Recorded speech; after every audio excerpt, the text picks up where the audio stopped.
Alors, je vais vous demander, évidemment, malgré les conditions un peu inconfortables, mais voilà, c'est de la démocratie directe et vivante, hein, c'est comme ça. Je vais vous demander à ceux qui sont encore voilà, en train de discuter de s'arrêter.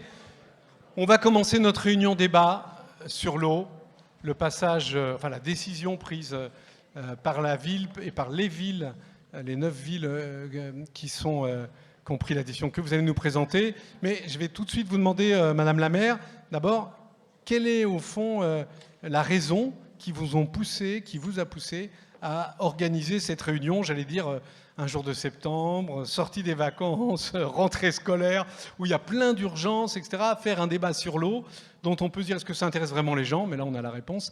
Voilà, qu'est-ce qui vous a pris ?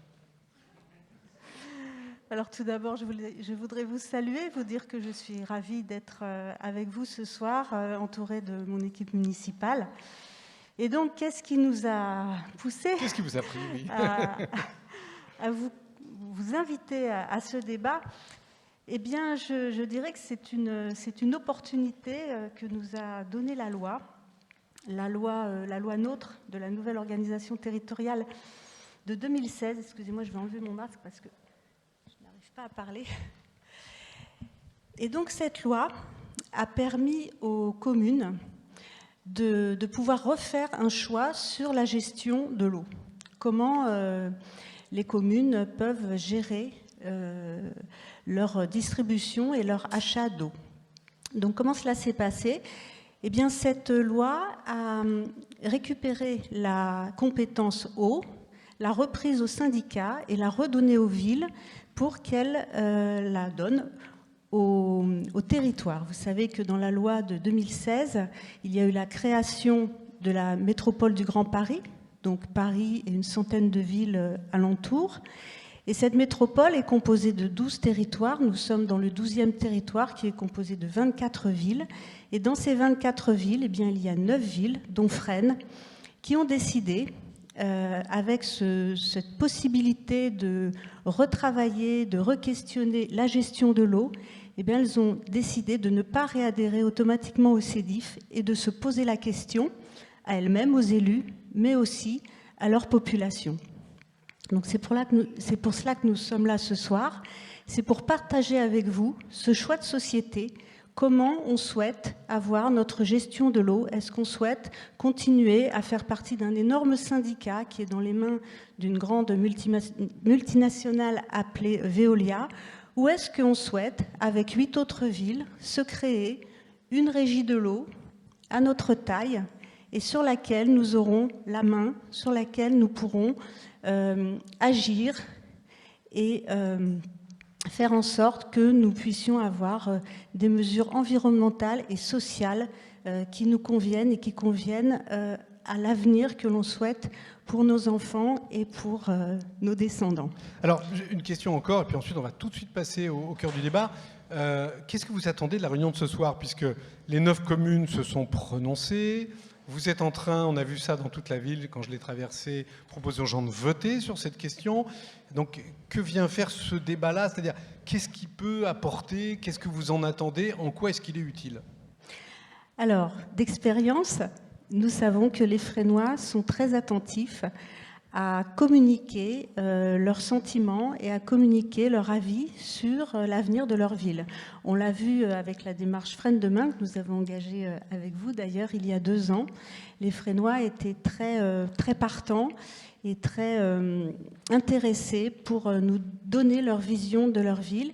Et ça nous a paru évident qu'il fallait poursuivre dans ce sens. Et sur ce sujet essentiel de choix de société et de choix de gestion de l'eau, eh bien, nous avons souhaité poursuivre de la même manière pour que les Fresnois nous donnent leur avis et pour qu'on puisse partager cette décision ensemble. Très bien. Alors, peut-être on peut dire un tout petit mot, ce sera vraiment le dernier sur la règle du jeu, parce que dans les réunions publiques, il y a différentes manières de réunions publiques. Hein. Comme vous l'avez vu, il n'y a pas des élus qui sont installés devant vous pour vous présenter des PowerPoint, des tableaux, etc. C'est un débat. D'ailleurs, les élus qui sont là sont parmi vous. Ils seront amenés, pour certains, prendre la parole. Il y a des invités aussi, on peut dire un mot. Il y a Michel Bisson, qui est le président d'une autre agglomération qui n'est pas dans le Val-de-Marne. Vous pouvez en dire un mot quand même. Non, qui est dans l'Essonne. Il se présentera tout à l'heure. Et qui a créé une régie également il y a plusieurs années et qui est venue avec donc la directrice de cette régie et qui pourra nous donner cet exemple d'une régie qui fonctionne très bien, très proche de chez nous. D'accord. Une agglomération Essonne-Seine-et-Marne, si mes informations sont bonnes, à cheval sur 2 départements. Et on a aussi Olivier Faure, vous le verrez tout à l'heure, qui est un responsable de la mission eau auprès du territoire et qui connaît ces dossiers, donc il pourra répondre à différentes questions. Si je me suis trompé dans les présentations, ils rectifieront. Et donc vos élus, et surtout vous qui êtes là. Alors, donc le principe, c'est assez simple, hein. On discute, on débat, toutes les opinions sont les bienvenues. Pour, contre, questionneuse, pas, favorable, défavorable, c'est pas la question. Les élus sont là pour dialoguer, pas pour répondre à vos questions, mais pour dialoguer avec vous, pour que ce soit intéressant. C'est filmé. Le film, c'est-à-dire la réunion, sera disponible pour vous qui êtes là, pour vos amis, vos copains, vos relations. Donc chacun pourra s'informer encore plus amplement, c'est très très important. Et il y a une règle, c'est de s'écouter paisiblement, courtoisement, comme vous avez l'habitude de le faire à Fresnes, pour que la réunion soit agréable. Et bien, voilà, il faut évidemment ne pas accaparer la parole, même si vous avez des choses super importantes à dire. Il faut essayer de ramasser un peu votre propos pour que je puisse donner la parole au maximum de monde. Je ne savais pas qu'il y aurait autant de monde. Donc ça va être encore plus incitatif à être court pour tout le monde, hein. Les habitants et les élus, les techniciens, c'est la même règle pour tout le monde, évidemment. Et je vous redonnerai la parole à la fin, Marie Chavanon, quand on aura terminé, enfin, quand on sera sur la fin de cette réunion qui devrait se terminer normalement à 9h30. On va sans doute déborder à cause d'un début un peu tardif. Je vous laisse regagner la salle. Je reprends le micro. Voilà, très bien. Ben voilà, on va y arriver. C'est génial. J'espère qu'on va vous trouver une place. Ça sera super. Alors, pour préparer la réunion, il y a une équipe qui est ici, de journalistes, Lisa Potiron et Axel Egg, qui sont là avec vous et qui ont interviewé des Fresnoises et des Fresnois pour leur demander leur avis sur la question de l'eau. Pas seulement sur la question du vote, c'est-à-dire est-ce que vous êtes pour ou est-ce que vous êtes contre, mais comment, quels enjeux ça représentait l'eau pour vous. On va regarder cette enquête et ensuite, tout de suite derrière, le débat s'engage. Il y aura des micros qui vous seront proposés pour que vous puissiez intervenir juste derrière. Donc on regarde l'enquête. On va éteindre la lumière si c'est... Voilà, ok. C'est parti.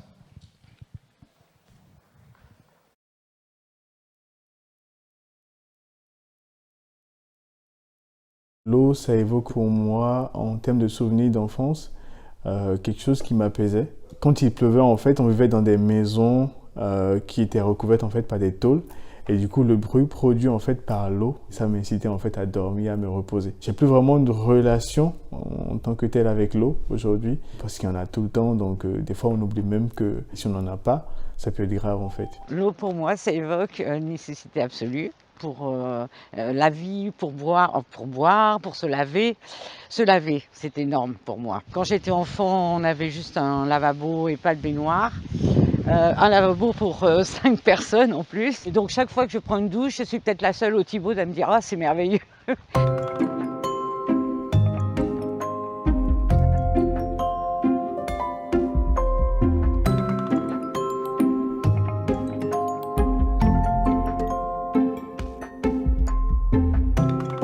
Je m'appelle Pauline Da Silva, j'ai 12 ans. Jacques Collin, j'ai 60 ans. Je m'appelle Leïla Bévin, j'ai 33 ans, j'ai un petit bébé de 2 ans et demi. Daniel Lemayeux, je suis retraité. Christine Brett, j'habite à Fresnes depuis 2008. J'habite à Fresnes depuis que je suis toute petite.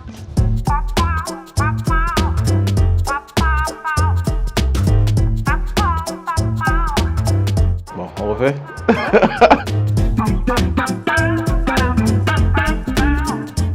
L'eau, c'est la vie. C'est un privilège. Moi, je viens d'une famille où on habitait déjà à la campagne, donc loin de la mer. J'ai appris à nager à 45 ans avec mon mari, vous voyez. Quand il fallait faire la vaisselle, c'était 2 bassines avec de l'eau. Donc on la gaspillait pas. Et quand on avait fini avec ça, on l'a donné pour les cochons. C'est pas je prends, tac. Pour moi, avec l'eau, je me rappelle, quand on était petit, on priait qu'il pleuve pour sortir. Parce qu'on sait que l'eau, ça purifie d'abord. En Afrique, quand il pleut, on est obligé de sortir même les mamans pour se purifier. Quand on me parle d'eau, je vais tout de suite penser plutôt à des jeux. C'est-à-dire tout ce qui va être activité, tout ce qui est piscine, mer, quand j'étais petit. On faisait beaucoup de batailles d'eau l'été quand il y avait des canicules. Ici, quand je suis arrivée, quand il pleuvait, les gens faisaient la gueule. Alors qu'en Inde, quand il pleut, on danse, on accueille la pluie avec joie. Parce que la mousson, c'est c'est toute une saison hein, et ça évoque plein de fêtes. Voilà, c'est la joie de vivre. L'eau, la première chose qui nous vient à l'esprit, c'est la nature. J'ai vécu en Outre-mer, donc du coup, c'est une partie essentielle en fait pour survivre en fait pour la population. On ne peut pas vivre sans, donc vraiment là-bas la population est dépendante aussi en partie de la mer. Ça fait partie des activités quotidiennes, de la nourriture. On est dans l'eau, on vit dans l'eau. L'eau bien sûr, en premier temps c'est la ressource naturelle, donc c'est ce qui nous permet de vivre. C'est ce qu'il y a majoritairement dans notre corps, bien évidemment. Ensuite l'eau c'est, je pense notamment à beaucoup de problèmes, beaucoup d'inégalités. Après on est en France, on a de la chance.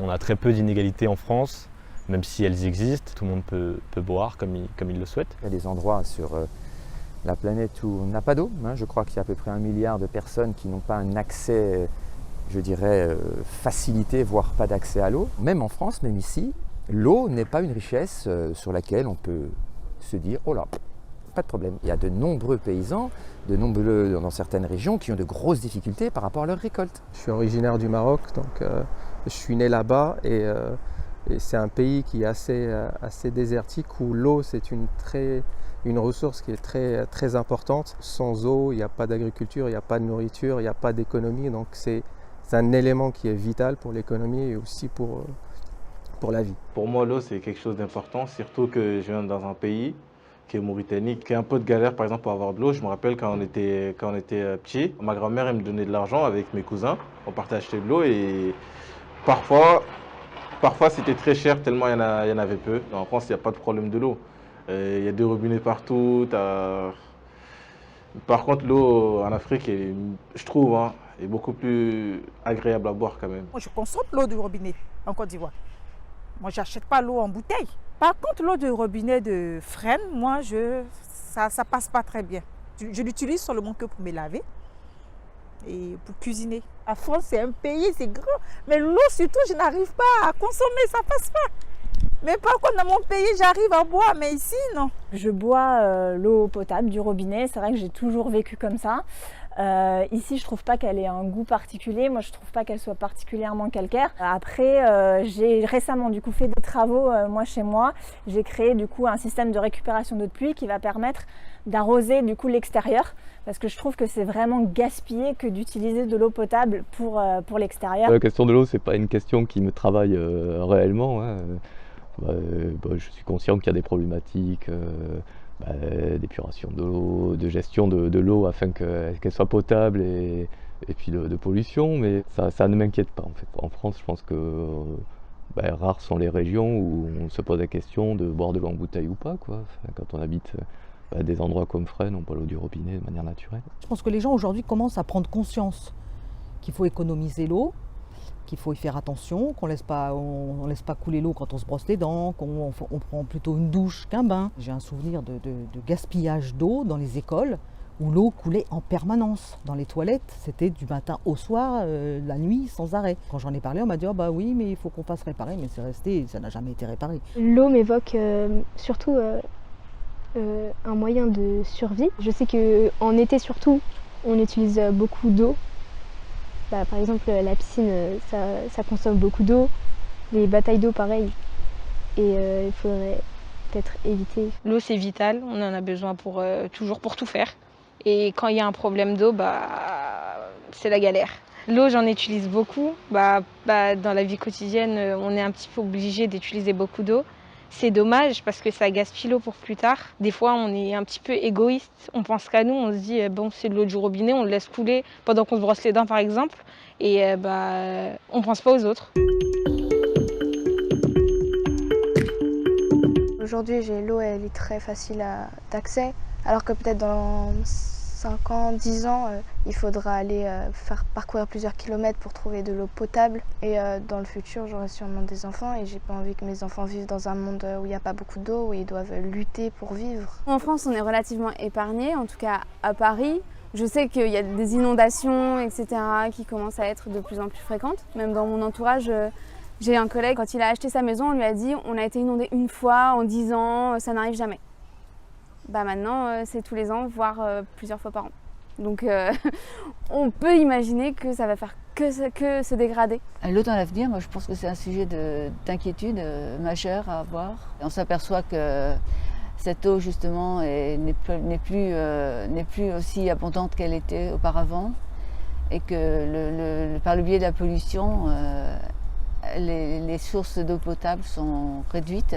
Je pense que dans la majorité des pays européens, même quand on parle des États-Unis, beaucoup de pays développés, je ne pense pas que ça sera un grand problème. En France, généralement, tout le monde a accès à de l'eau, il y a des fontaines dehors et je ne pense pas que ça va être un grand souci pour nous, du moins pour l'instant. Juste en regardant les autres pays qui ont du mal à trouver de l'eau, on peut se dire facilement que nous aussi on pourra être comme ça. En fait, j'ai peur que ça soit comme dans les films façon Sahara et qu'il n'y ait plus d'eau, on a besoin d'aller partout pour en chercher. Ouais, la question d'eau dans l'avenir, ça fait peur et peut-être ça va provoquer des guerres entre les pays.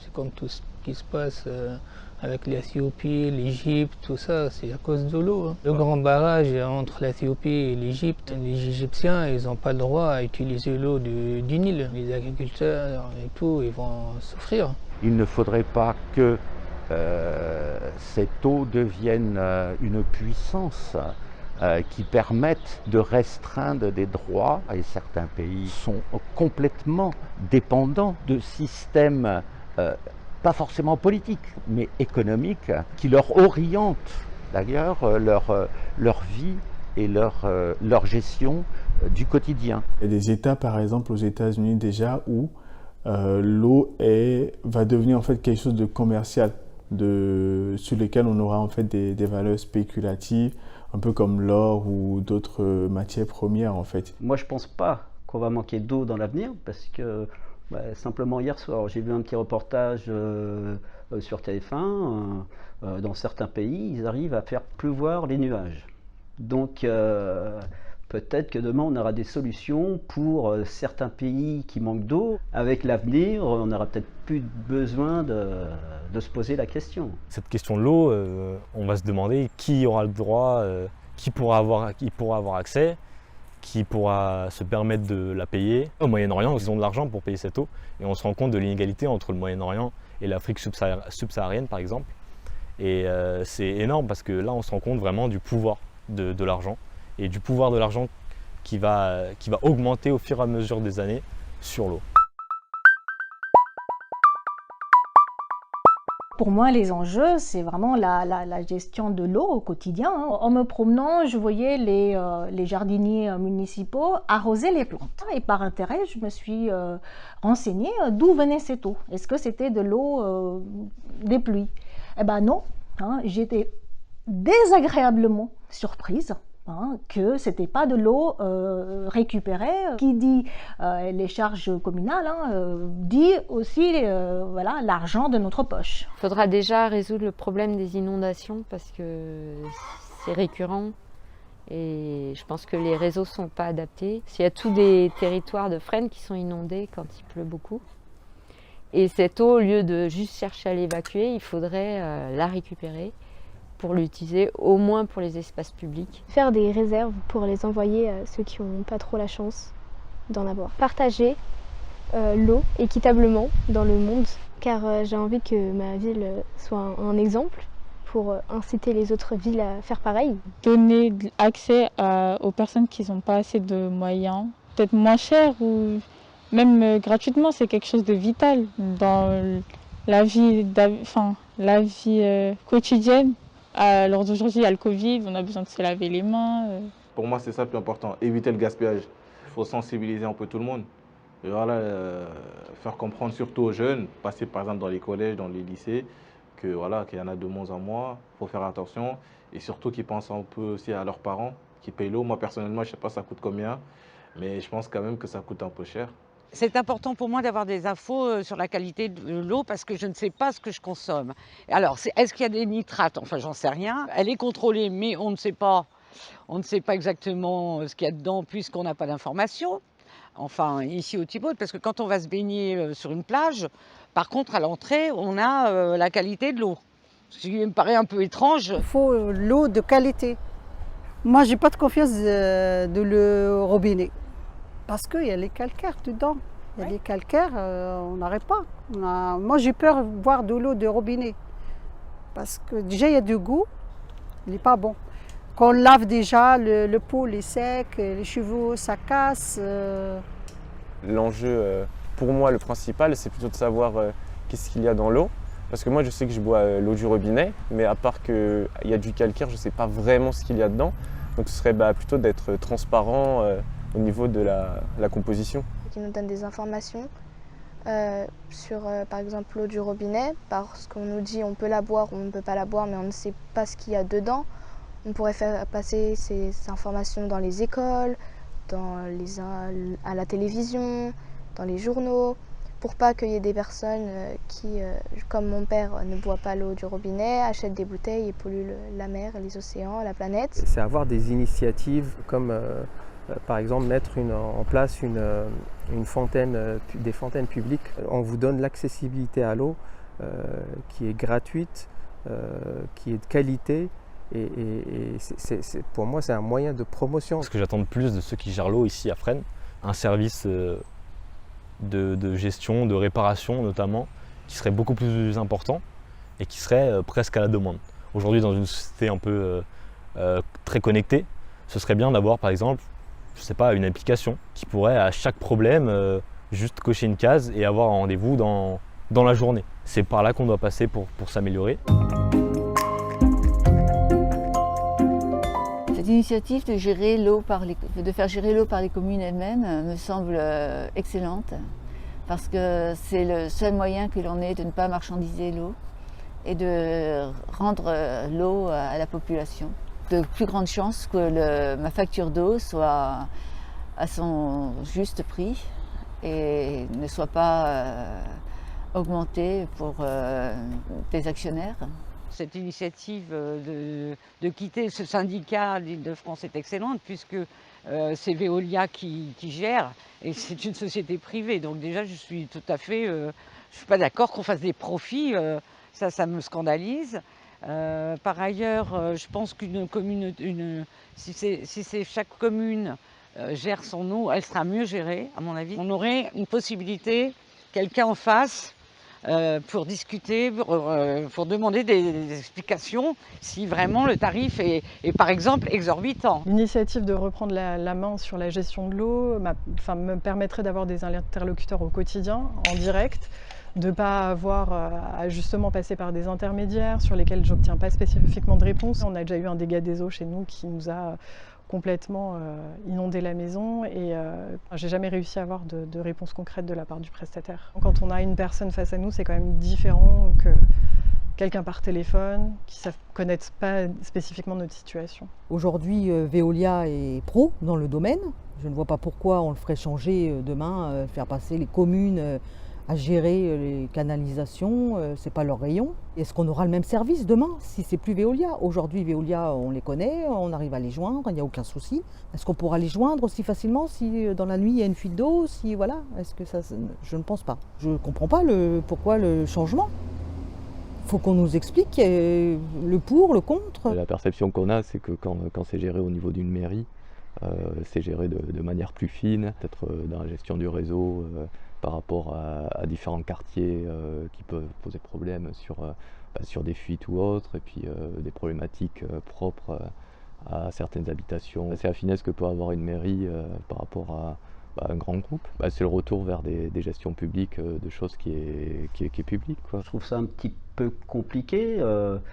Demain, la charge des canalisations sera la charge des communes. Quand on voit qu'aujourd'hui, pour se faire changer une poubelle, il faut 6 mois parce qu'il y a le P6, P7 où on n'y comprend que dalle. Donc demain, si on signale qu'il y a une fuite d'eau S'il faut attendre 6 mois, qui va payer la fuite d'eau? Il ne faudra pas que les mairies nous écoutent, qui feront leurs petites choses entre eux, et puis après, qui nous montrent un programme qui est déjà signé, quoi, qu'on soit vraiment acteur.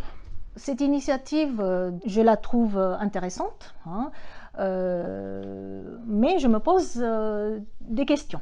Quelles sont les conséquences et pourquoi ce changement? J'aimerais bien savoir, hein, même à cette réunion d'information, est-ce qu'il y aura aussi des représentants de CEDIF, hein, parce que pour avoir l'esprit critique et pour former une opinion par moi-même, j'ai besoin de savoir des deux côtés. Moi, en tant que citoyen, je vois pas l'intérêt de cette initiative. Il n'y a pas d'études sérieuses. On peut simplement dire on reprend la main sur la gestion de l'eau. Mais ça veut dire quoi, reprendre la main sur la gestion de l'eau? Embaucher du personnel, former du personnel, l'entretien. Est-ce qu'il faut racheter les droits à Veolia? La distribution de l'eau ne sera pas meilleure, peut-être qu'elle coûtera plus cher, moins cher, je ne sais pas. Est-ce que c'est pour éviter que des gens aient des coupures d'eau parce qu'ils ne payent pas leur facture d'eau? Après, il faut expliquer, on n'a pas le tenant et l'aboutissant de... Et Veolia maîtrise apparemment le sujet, mais le privé, pour certaines choses, se débrouille mieux que le public. Mais ça ne veut pas dire que le public est mauvais, ne doit pas prendre la main sur certaines choses. La première chose qui m'intéresse, c'est de savoir pourquoi ils font cette transition. Si la décision est déjà prise et que c'est une consultation pour faire bon genre, ça ne sert à rien. Si la décision est déjà prise, moi j'ai vu qu'il y avait de la communication, qu'il y a du budget qui est dépensé en communication, qu'il y a un rétro-planning, ça veut dire que la décision elle est probablement déjà prise. Donc faire une consultation sur quelque chose qui est déjà décidé, je ne vois pas l'intérêt. Avant Veolia, est-ce que ça se passait bien? Ça, c'est les questions, parce qu'on oublie souvent aussi les erreurs passées. Donc si on est passé en délégation de service public, pourquoi? Peut-être parce que ça coûtait moins cher, peut-être parce que on n'avait pas les compétences, ou plus les compétences. Et puis peut-être aussi un peu rassurer les gens, parce que si ça arrive du jour au lendemain sans info, peut-être qu'effectivement ça peut faire un peu paniquer certaines personnes. Est-ce qu'eux, ils veulent apporter une valeur ajoutée? S'ils ne veulent pas apporter une valeur ajoutée, pourquoi? Je ne pense pas qu'elle ait une valeur ajoutée si ce serait juste pour faire la même chose. En gros, reprendre la gestion et peut-être le confier en fait à une structure externe aussi derrière. Il faut que ce soit quelque chose de pensé un peu plus grand.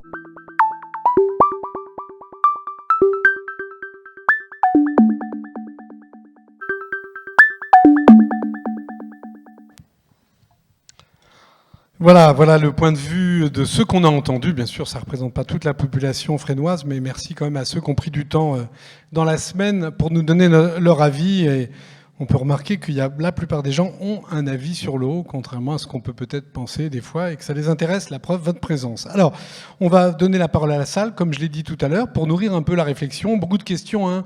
L'eau qui sert à dormir, l'eau qui nous réjouit, l'eau qui nous fait peur, l'eau qui manque, l'eau qui devient une valeur comme l'or, l'eau qui marche toute seule, l'eau qu'on ne connaît pas, c'est pas ce qu'on boit, etc., etc. On voit qu'il y a beaucoup de points de vue. On va essayer de développer ça. Alors peut-être, Lisa, parmi les gens que tu as vus, j'aimerais bien qu'on voit Kirti qui nous a donné son avis dans les interviews. Bonjour. Ça vous embête pas de vous lever? Oui, c'est juste parce que comme on est tous au même niveau, ça permet de vous voir. Alors déjà, votre expérience, vous avez une histoire avec l'eau. C'est ici... ça nous rend triste, et là d'où vous venez à l'origine, c'est pas tout à fait pareil. La conception de l'eau... Plus près le micro, pardon. Oui, pardon. Voilà. L'eau est la vie, hein, mais en Inde, c'est vrai, du début de la journée jusqu'à la fin, on se sert beaucoup d'eau, et l'eau, c'est la joie. Parce qu'il y a beaucoup de fêtes, surtout pendant la fête de l'eau. D'ailleurs, ça s'appelle de l'eau. On s'asperge avec de l'eau. Du coup, l'eau, pour moi, c'est la joie. Et c'est vrai que ici, en français, on dit un jour sans pain, c'est triste. Pour moi, un jour sans eau, ça sera triste. Donc c'est un choc un peu culturel, ces deux cultures. Ah oui, exactement. D'accord. Alors, ça, c'est votre vision, c'est très intéressant de l'eau, mais du coup, quand vous regardez cette question de la place, de la gestion, quel lien on peut faire entre le débat qu'on va avoir sur qui doit s'en occuper et cette place que prend l'eau dans notre vie? Quel lien vous faites? Qu'est-ce qui vous a d'ailleurs amené à venir ce soir? Moi, je pense qu'en tant que citoyenne, nous sommes tous acteurs de cette décision, et c'est très bien, la consultation, c'est très démocratique. On a droit à la parole, et je pense que en termes de proximité, on gagnera beaucoup en passant à la régie publique, hein, parce que je crois fortement en services de proximité. Ça n'empêche pas que vous vous posiez des questions sur les conséquences, le pourquoi, le comment. Bien sûr, oui, mais ça n'empêche pas d'être favorable à ce projet. Si la commune est capable de répondre à nos inquiétudes, à nos questions, ça pourrait nous donner de la confiance dans le service public. Hein, parce que la question, d'ailleurs, qui est partagée, l'inquiétude qui est partagée par plusieurs personnes, c'est justement, qu'est-ce qu'on va y gagner? Le privé, c'est toujours beaucoup plus performant.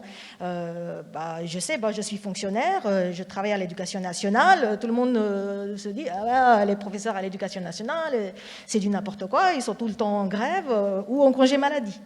Moi, je ne fais pas partie de ces professeurs et je ne pense pas que le service public ne soit pas capable de gérer l'eau.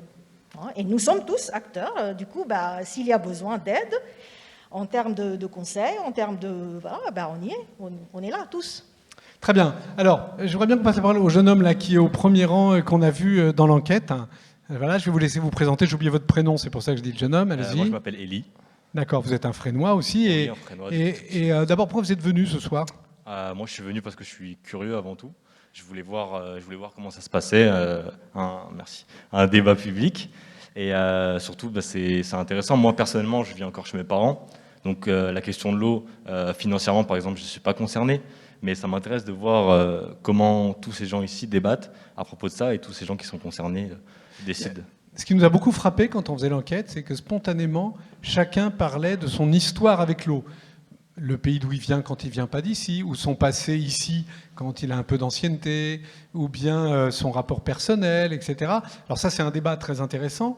Et en même temps, maintenant, on va parler de questions plus techniques. Qui gère l'eau? Est-ce qu'il y a un rapport entre ces deux questions? Est-ce qu'il y a un rapport entre l'eau, la planète, les guerres, l'accès à l'eau, etc. et la façon dont à Fresnes, on va gérer l'eau? Est-ce que vous voyez un lien entre les deux? Oui, bien sûr, il y a un lien. C'est pas... Je dirais que d'un côté, on a le côté public et de l'autre, le privé.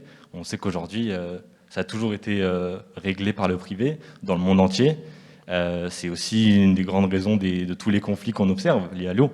Alors c'est pour ça qu'il est intéressant de se poser la question d'un service public par rapport à la gestion de l'eau. Ce serait intéressant de voir si ça peut régler ces conflits. Mais avant de venir ce soir et qu'on vienne vous interviewer, vous ne vous posiez pas cette question sur qui s'occupe de l'eau? Vous saviez qui s'occupait de l'eau chez vous? Oui, bien sûr. D'accord. Vous êtes très bien informé. Ok, très bien. Et alors, ça marchait? Oui, ça a toujours marché en soi. C'est comme je l'ai dit, comme je le pense d'ailleurs, en France, on est bien lotis. Ça a toujours bien marché. Alors effectivement, à l'étranger, ça ne marche pas. Ça résulte des problèmes. Et c'est pour ça qu'ici, c'est intéressant de faire ce débat entre public et privé. Parce que la question, on peut se permettre de se la poser. D'accord, très bien. Je vois bien, il y a aussi quelques jeunes filles qui sont... Je vous ai vu, monsieur, on va donner... Parce qu'il n'y a pas toujours des jeunes dans les enquêtes. J'aimerais bien que parmi les jeunes filles qui ont accepté de répondre, on m'a dit qu'elles étaient très timides, mais j'en crois pas un mot. Voilà, parce qu'elles sont là. Voilà. Présentez-vous au moins, dites-nous qui vous êtes, l'une des deux, ou les deux ensemble. Vous pouvez parler, vous levez toutes les deux, ça vous aidera. Allez, levez-vous et présentez-vous. Vous êtes. Je vous écoute. Bonsoir, je m'appelle Anaïs Djebi, je suis collégienne. Bonsoir, je m'appelle Pauline, j'ai 12 ans et je suis collégienne. Très bien. Alors, qu'est-ce qui peut vous intéresser dans un débat sur l'eau dans votre commune? Parce que vous, l'eau, vous l'avez chez vous, c'est vos parents qui payent. Qu'est-ce qui vous intéresse sur cette question de l'eau?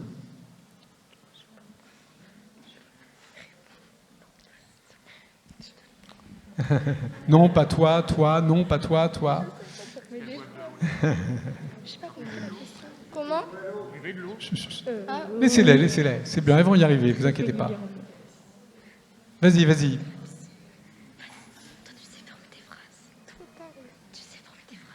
Allez, la plus grande. Qui est la plus grande de taille? C'est toi? Vas-y. Allez, qu'est-ce que vous êtes venu faire avec nous ce soir? Pourquoi vous avez accepté de venir? D'abord de participer à l'enquête à laquelle vous avez répondu, des choses très intéressantes qui nous ont beaucoup frappés. Et pourquoi l'eau? Est-ce que l'eau, c'est un sujet qui est important en France et dans le monde? C'est sûr que c'est important pour l'avenir et les jeunes d'aujourd'hui. Mais est-ce que c'est une question qui vous inquiète ou au fond c'est un peu banal? Parce que l'eau, il y en a toujours, on ne manque pas d'eau ici dans le coin, hein. Il y en a même trop des fois. Alors pourquoi est-ce que c'est important? En quoi est-ce que vous êtes inquiet ou pas inquiet sur cette question de l'eau? Vous avez l'impression que ça va jouer un rôle dans votre vie? Parce qu'en France, on a beaucoup d'eau, mais dans d'autres pays, c'est pas le cas. Très bien. Ok. Mais et la façon dont on va s'occuper de l'eau en France, est-ce que ça a des conséquences sur la planète, sur la vie ailleurs, est-ce que c'est quelque chose qui vous intéresse? C'est dur, hein, ce que je fais. On ne souffle pas, Lisa. Elles n'ont pas compris la question. D'accord. Est-ce que ce qui se passe ailleurs sur la planète vous intéresse sur cette question de l'eau? Est-ce que vraiment vous êtes intéressé par ce qui va se passer ailleurs sur la planète, sur la question de l'eau? Bon. Vous savez pas, c'est pas grave. Allez, on va continuer, ça n'a pas d'importance. Déjà, c'est sympa d'être venu, on vous reposera peut-être des questions à la fin, comme ça, vous serez nourris de tout ce qu'on a dit les uns les autres.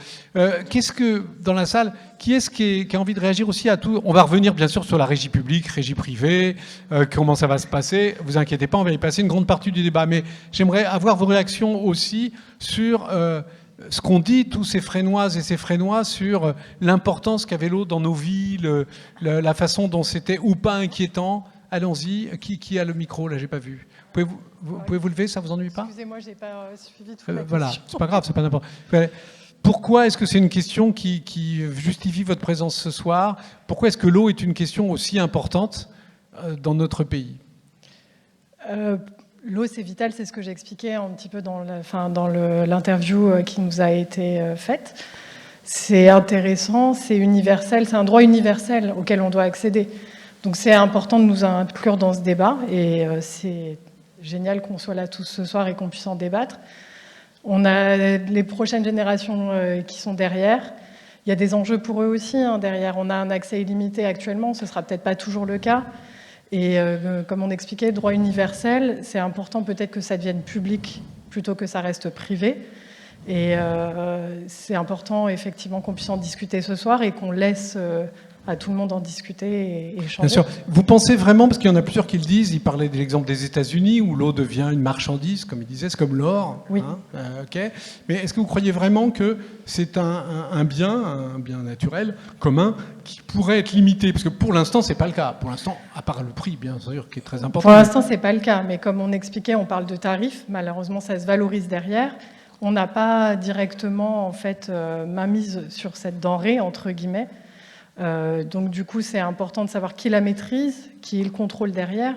Si c'est derrière des sociétés privées, on n'aura pas ce contrôle-là, on n'a pas toute la visibilité derrière. Très bien. Allez, on va continuer à prendre des réactions rapides sur toute cette première partie. Alors, il y a 3 à 4 bras, il n'y a que des hommes qui se lèvent, donc on va faire une règle. On va faire un homme, une femme systématiquement. Voilà. Comme ça, on sera sûr que ce sera équitable. Donc, bon, monsieur... merci. Moi, je voudrais revenir à une question préalable posée par un intervenant dans le petit film.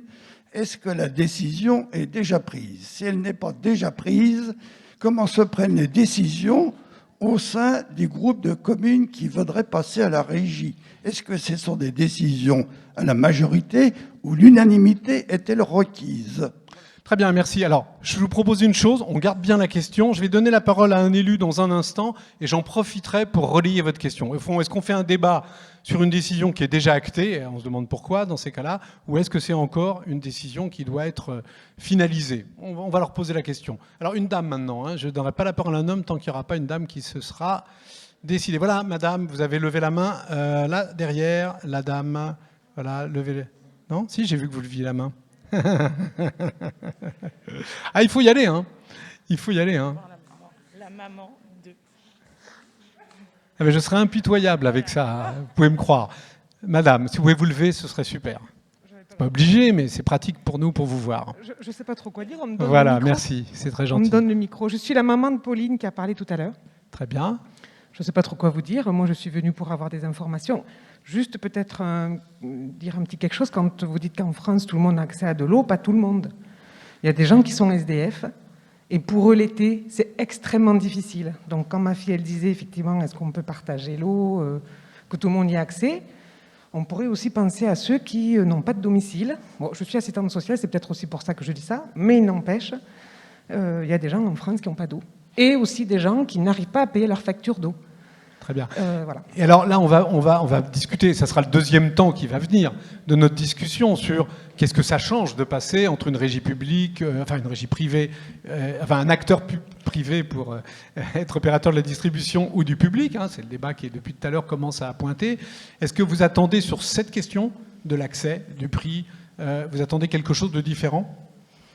J'avoue que quand les journalistes sont venus toquer à notre porte, on n'était absolument pas au courant, mon mari et moi, qu'il y avait ce débat-là qui allait avoir lieu. Enfin, après, oui, on attend surtout d'avoir des informations et de savoir quelles vont être les conséquences après sur nous, en tant que citoyens, en tant que Fresnois, sur notre facture, la qualité de l'eau, etc. Après, voilà. Très bien. Merci je veux beaucoup. avoir des infos. Enfin, un homme va pouvoir prendre la parole. Je vois qu'ils sont impatients. Voilà, monsieur. Alors bonjour, moi j'ai travaillé chez Veolia pendant 41 ans, donc je connais un tout petit peu le problème. J'étais syndicaliste et les syndicats étaient favorables à leur entreprise. J'ai travaillé 20 ans, enfin non pas 12 ans avec Daniel Mitterrand pour l'accès à l'eau dans le monde et pour la régie. Et je me retrouve dans une situation, je suis élu, j'ai vécu 25 ans à Fresnes, je suis à Vissou, je suis élu délégué du CEDIF. Je me suis retrouvé un peu tout seul dans les 135 communes qui devaient choisir. Les 135, il y en avait à peu près 110 qui n'y connaissaient strictement rien, et ce n'est pas une formation en visioconférence qui leur a appris quoi que ce soit. La difficulté, aujourd'hui, de votre choix, je suis évidemment pour la régie, c'est l'histoire du syndicat. Est-ce qu'on est plus fort à plusieurs ou on est moins fort tout seul? C'est une question qu'on peut se poser. Simplement, il y a 12 ans, la question était évidente, puisque j'ai fait partie des gens qui se battaient pour le retour en régie. Aujourd'hui, la difficulté, c'est que 9 plus 7, 16 communes sur 151 veulent faire sécession pour créer une régie. Pas de souci. Après, il y a le problème du maillage, comment ça va se passer, les négociations. Mais le prix de l'eau aujourd'hui, d'ailleurs, au niveau des Fresnois, je pense que vous ne savez pas combien vous payez le mètre cube. C'est 4,15 € mètre cube. Mais la part eau que gère le CEDIF et donc Veolia derrière, c'est 1,30 €. C'est l'assainissement qui représente 50% de la facture. Et l'assainissement est confié à Veolia, notamment à Fresnes, depuis des décennies. Donc la question se pose. Je crois que ça fait 100 ans que Veolia est le... Non, à peu près. Pas à Fresnes, je pense pas aussi. Non, vieux, mais enfin, pas à Fresnes, mais globalement... Mais globalement, le CEDIF, c'est 1923. C'est Donc, ça. depuis 1923, c'est la Générale des Eaux devenue Veolia. Moi, la seule question que je pose pour donner, parce que c'est un manque d'informations, j'ai fait 1700 réunions, donc c'est toujours la même question, les gens ne connaissent pas. C'est un service public à caractère industriel et commercial où on a le choix entre une délégation de service public ou une régie. Aujourd'hui, on paye l'eau 1,30 €, c'est quasiment un des prix les moins chers de France. Ça ne veut pas dire que Veolia ne fait pas de profit, ça veut dire que simplement, les élus et un certain nombre de services autour de ces élus contrôlent. Parce que malheureusement, beaucoup de communes ne contrôlent rien. Après, en dehors du prix, et j'en terminerai là-dessus, c'est le renouvellement des réseaux. Au CEDIF, actuellement, le renouvellement est à peu près de 80 ans, ce qui est à la durée de vie théorique d'une canalisation. Nationalement, on est à 200 ans. Bon. Et dernière chose, c'est les fuites. En France, en moyenne, on a 20% de fuites qui n'arrivent pas, enfin 20% de l'eau qui n'arrive pas au robinet. Au CEDIF, on est à 9%. Donc, vous voyez, qu'est-ce qu'on peut avoir de mieux en passant à la régie? Je suis un peu embêté pour dire ça. Très bien, non, mais c'est un choix, absolument, pas simplement idéologique. Le service public de l'eau, est-ce que ça doit être géré par une entreprise privée, une multinationale? Il n'y en a pas beaucoup. D'ailleurs, il n'y en aura plus beaucoup, puisque Suez a été racheté par Veolia, ou par une collectivité ou des collectivités. Moi, je pense que c'est des collectivités. Très bien, c'est une excellente question, bien sûr, et je vous remercie de l'avoir posée, comme on dit. Et comme on se disait tout à l'heure, ça permet d'entretenir le débat. Comme ça, il y a plusieurs points de vue. Allez, j'ai demandé, j'avais dit que j'alternerais, mais il n'y a vraiment que des hommes qui prennent la parole. C'est quand même terrible, quoi. À croire que c'est les seuls qui s'occupent de l'eau chez eux, dans leur maison, dans leur famille. C'est bien connu. Vaisselle, ménage, linge, tout ça, c'est les hommes. Oui, madame? Oui. Madame, présentez-vous. Marthe Baraco, je suis fresnoise depuis un certain temps. Moi, je voudrais revenir à la question qu'a posée monsieur, parce que ça me paraît essentiel. On ne peut pas commencer à débattre si on ne sait pas sur quoi on va débattre. Donc, est-ce que la décision est prise ou pas? C'est une réponse simple que je pense on attend tous avant d'aller plus loin. Alors, cela étant, j'ai trouvé que vous avez fait le tour avec le document et puis les quelques personnes qui ont témoigné de tout ce qui peut représenter l'eau. Et maintenant, je pense qu'il faut qu'on aille vers des choses beaucoup plus concrètes. Très bien, merci beaucoup. Alors, je propose qu'on prenne, parce qu'on a dit qu'on équilibrerait un peu, je voudrais que Marie Leclerc-Bruand, où êtes-vous Marie Leclerc? Voilà, vous êtes là. Prenez le micro. Alors, bon, vous pouvez commencer par la question qui a l'air de tarauder tout le monde. Hein. En fait, voilà, vous êtes élu au conseil municipal, élu à la transition écologique, environnement et aménagement urbain. J'ai rien oublié? J'ai rien oublié? Les déchets également. Voilà.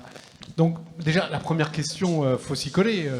En fait, vous avez déjà décidé, c'est déjà fait là, on discute de pourquoi. J'adore, ça tombe sur moi, nickel. Mais écoutez, en fait, quand même, si on vient vous poser et vous propose ce temps ce soir, c'est justement parce qu'on a envie d'en débattre avec vous. Oula, ça va s'arranger, j'en suis sûr. C'est justement parce qu'on a envie d'en débattre avec vous. Et c'est vrai qu'en plus, ce qu'on fait, c'est qu'on fait une consultation, on vous demande de voter. Donc effectivement, le résultat du vote, ça sera très éclairant par rapport à notre choix. Nous, ce qu'on va... Effectivement, moi, je suis élue. Avec les élus de la majorité, on a voulu s'engager dans cette réflexion pour plusieurs raisons, hein, que je pourrais développer, parce qu'on pense que l'eau, c'est d'abord une ressource rare, une ressource à préserver. Finalement, ça paraît une évidence, c'est des choses qui sont ressorties dans le débat comme une évidence, mais aujourd'hui, l'eau, c'est quand même avant tout une marchandise et un prix au mètre cube que vous payez. Donc nous, on a envie de dire que l'eau, c'est un bien commun, et c'est un bien commun qu'il faut préserver. Et donc, effectivement, c'est pas que de la posture, hein. C'est pour ça qu'on s'est dit aussi, le débat, il est suffisamment important pour qu'on le pose et qu'on ne choisisse pas de réadhérer au CEDIF, en sachant que le CEDIF est sur ce système de délégation de services publics et qu'a priori, ça ne changera pas de sitôt. Et donc, c'est suffisamment important pour qu'on vous pose la question. Donc nous, aujourd'hui, évidemment, hein, il faudra qu'on se pose la question en tant qu'élu. Si le vote, il est unanimement contre, ça nous fera peut-être réfléchir. En même temps, on espère quand même aussi vous convaincre ce soir de nos arguments. Et je voudrais aussi insister sur le fait que on ne part pas tout seul, on part avec 9 autres villes.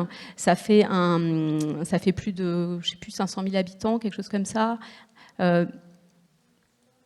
350 000, pardon. Donc en fait, c'est pas aussi un projet que va porter la ville de Fresnes toute seule. C'est un projet qu'on va porter à beaucoup d'autres mairies. Je voudrais juste redire quelque chose qui me semble important sur les sujets un peu de fond, parce qu'effectivement, je crois que beaucoup de questions ont été posées de façon très pertinente dans ces interviews. C'est une ressource rare, c'est un bien commun, ça pose énormément de questions aussi d'accès à cette ressource dans le monde. Et tout de suite, les gens en voient. Hein. On a parlé de problématiques géopolitiques, on sait le choix, la place de l'eau dans les conflits mondiaux. On sait que 2 milliards de personnes n'ont pas accès à l'eau dans le monde. Donc on a une responsabilité par rapport à ce bien commun. Et c'est ça qu'on voulait aussi poser comme question. Selon nous, on a la responsabilité, c'est donc de préserver la ressource. Ça veut dire aussi préserver le captage de cette ressource. Ça veut dire notamment aussi éviter les pollutions des nappes phréatiques, éviter la pollution des rivières. Donc ça aussi, c'est de la politique publique. Ça veut aussi dire permettre l'accès de tous. Ça peut passer par une tarification sociale où les premiers mètres cubes sont quasiment gratuits. Et ensuite, plus on consomme, plus on paye. Et c'est ça qui est important, parce que la préservation, et j'en finirai là, c'est aussi moins consommer. Et c'est se dire que dans le contexte du changement climatique actuel, on sait que le changement climatique, c'est une augmentation de la température, mais en fait, ça va très concrètement... une incidence première, c'est la consommation d'eau sur tout un tas de plans. Et donc, se dire aussi que cette ressource, on ne veut pas que ça soit le business model d'une société où de toute façon, plus je vends, plus j'encaisse. On pense que la préserver, c'est aussi préserver en termes de quantité cette ressource et de l'économiser. Très bien, merci. Alors, je voudrais quand même, et merci pour votre intervention, Régis Oberhauser, vous êtes là, voilà, il est là au bout, Monsieur Oberhauser. Vous êtes élu, alors il y a beaucoup de... Voilà, mobilité durable, voirie, réseau, énergie, santé, etc. Bon, développement économique, il y a encore beaucoup de responsabilités, bravo, on ne doit pas vous laisser beaucoup de temps. Il y avait des questions assez... D'abord, est-ce que vous trouvez les questions qu'a posées le monsieur qui est en face de vous, là, qui a été longtemps chez Veolia, est-ce que vous les trouvez pertinentes les questions, c'est-à-dire finalement ça fonctionne, il y a les gens se mettent en commun, les résultats du CEDIF sont pas mal, il y a moins de pertes qu'ailleurs, etc.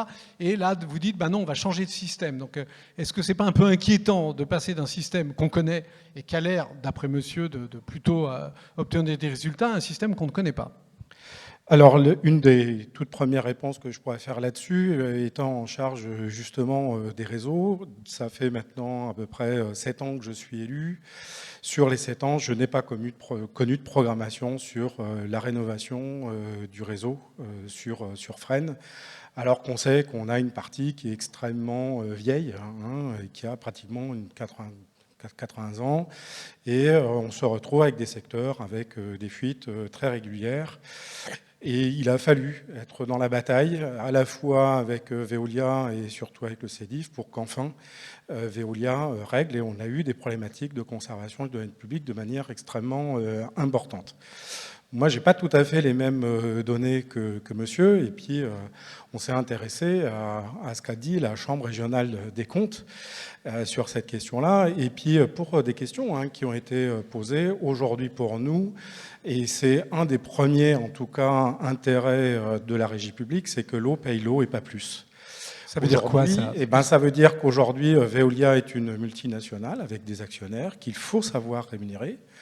Et notamment la CRC, elle a indiqué qu'il y avait 20 millions d'euros qui partaient en fait à rémunération de Veolia, alors que le contrat de délégation de service public cap à 7 millions le maximum de la rémunération. Donc ça veut dire qu'il y a les 13 millions d'euros qui ne sont pas revenus finalement aux usagers.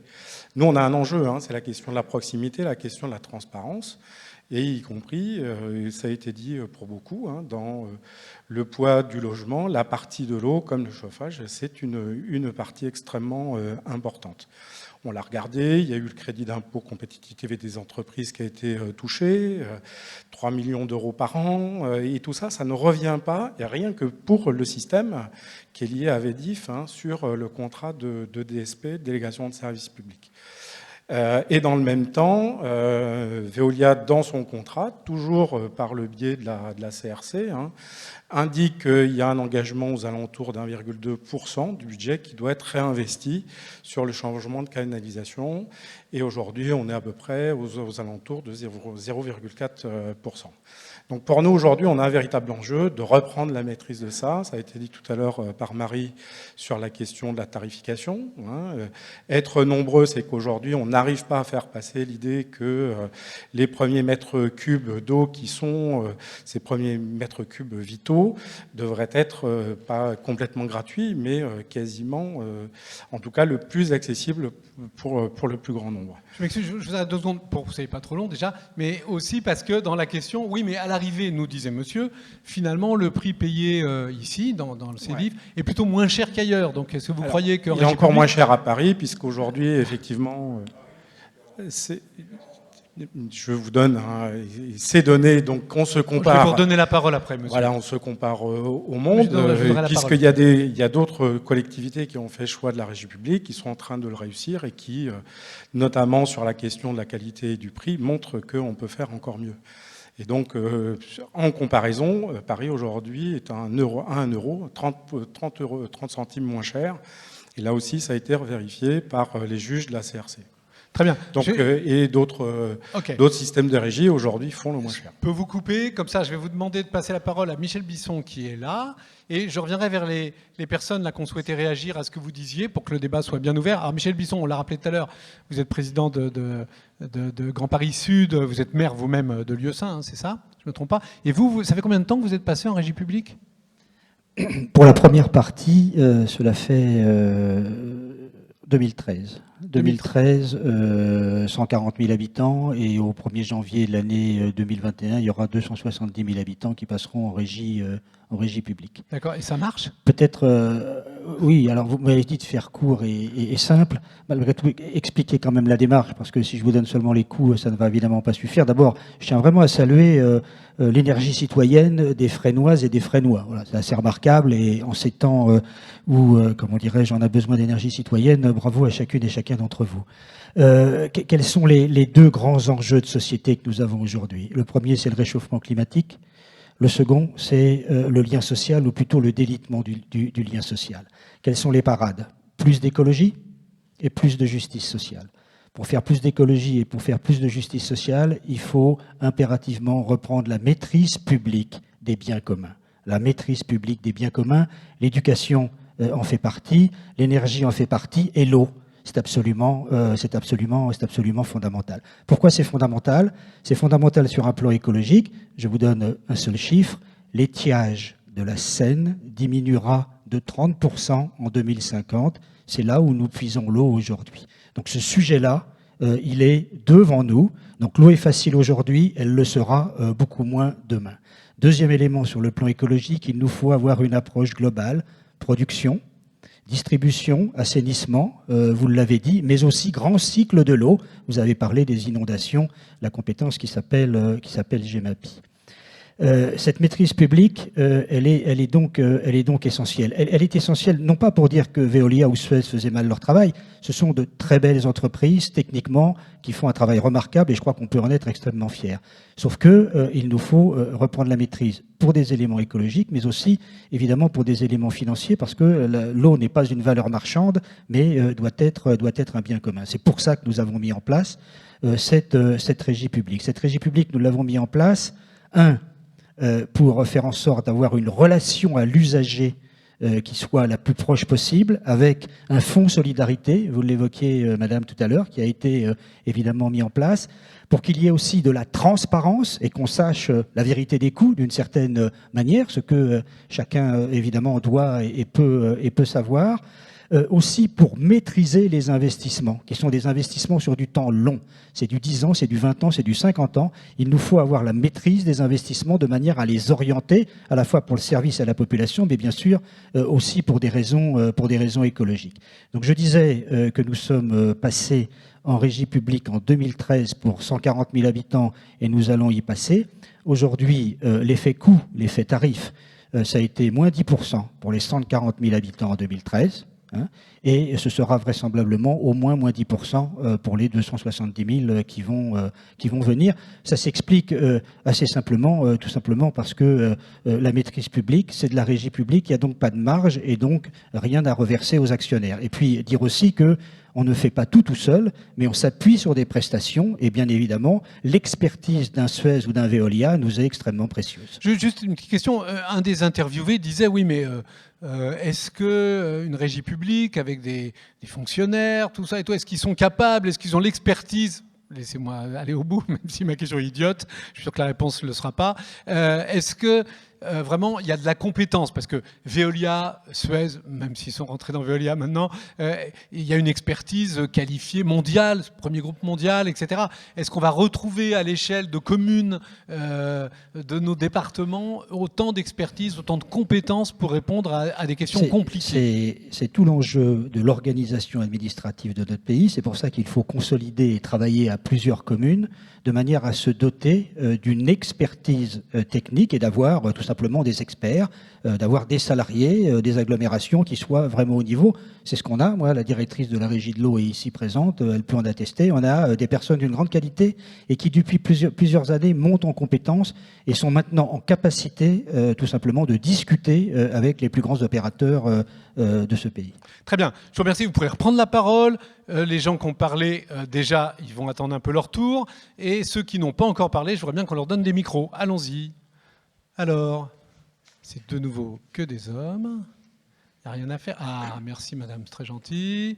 Voilà, c'est pas moi qui ai les micros, faites comme vous voulez. Allez-y, monsieur. Pardon, oui, je suis Claude Bévan, président du SECDEF.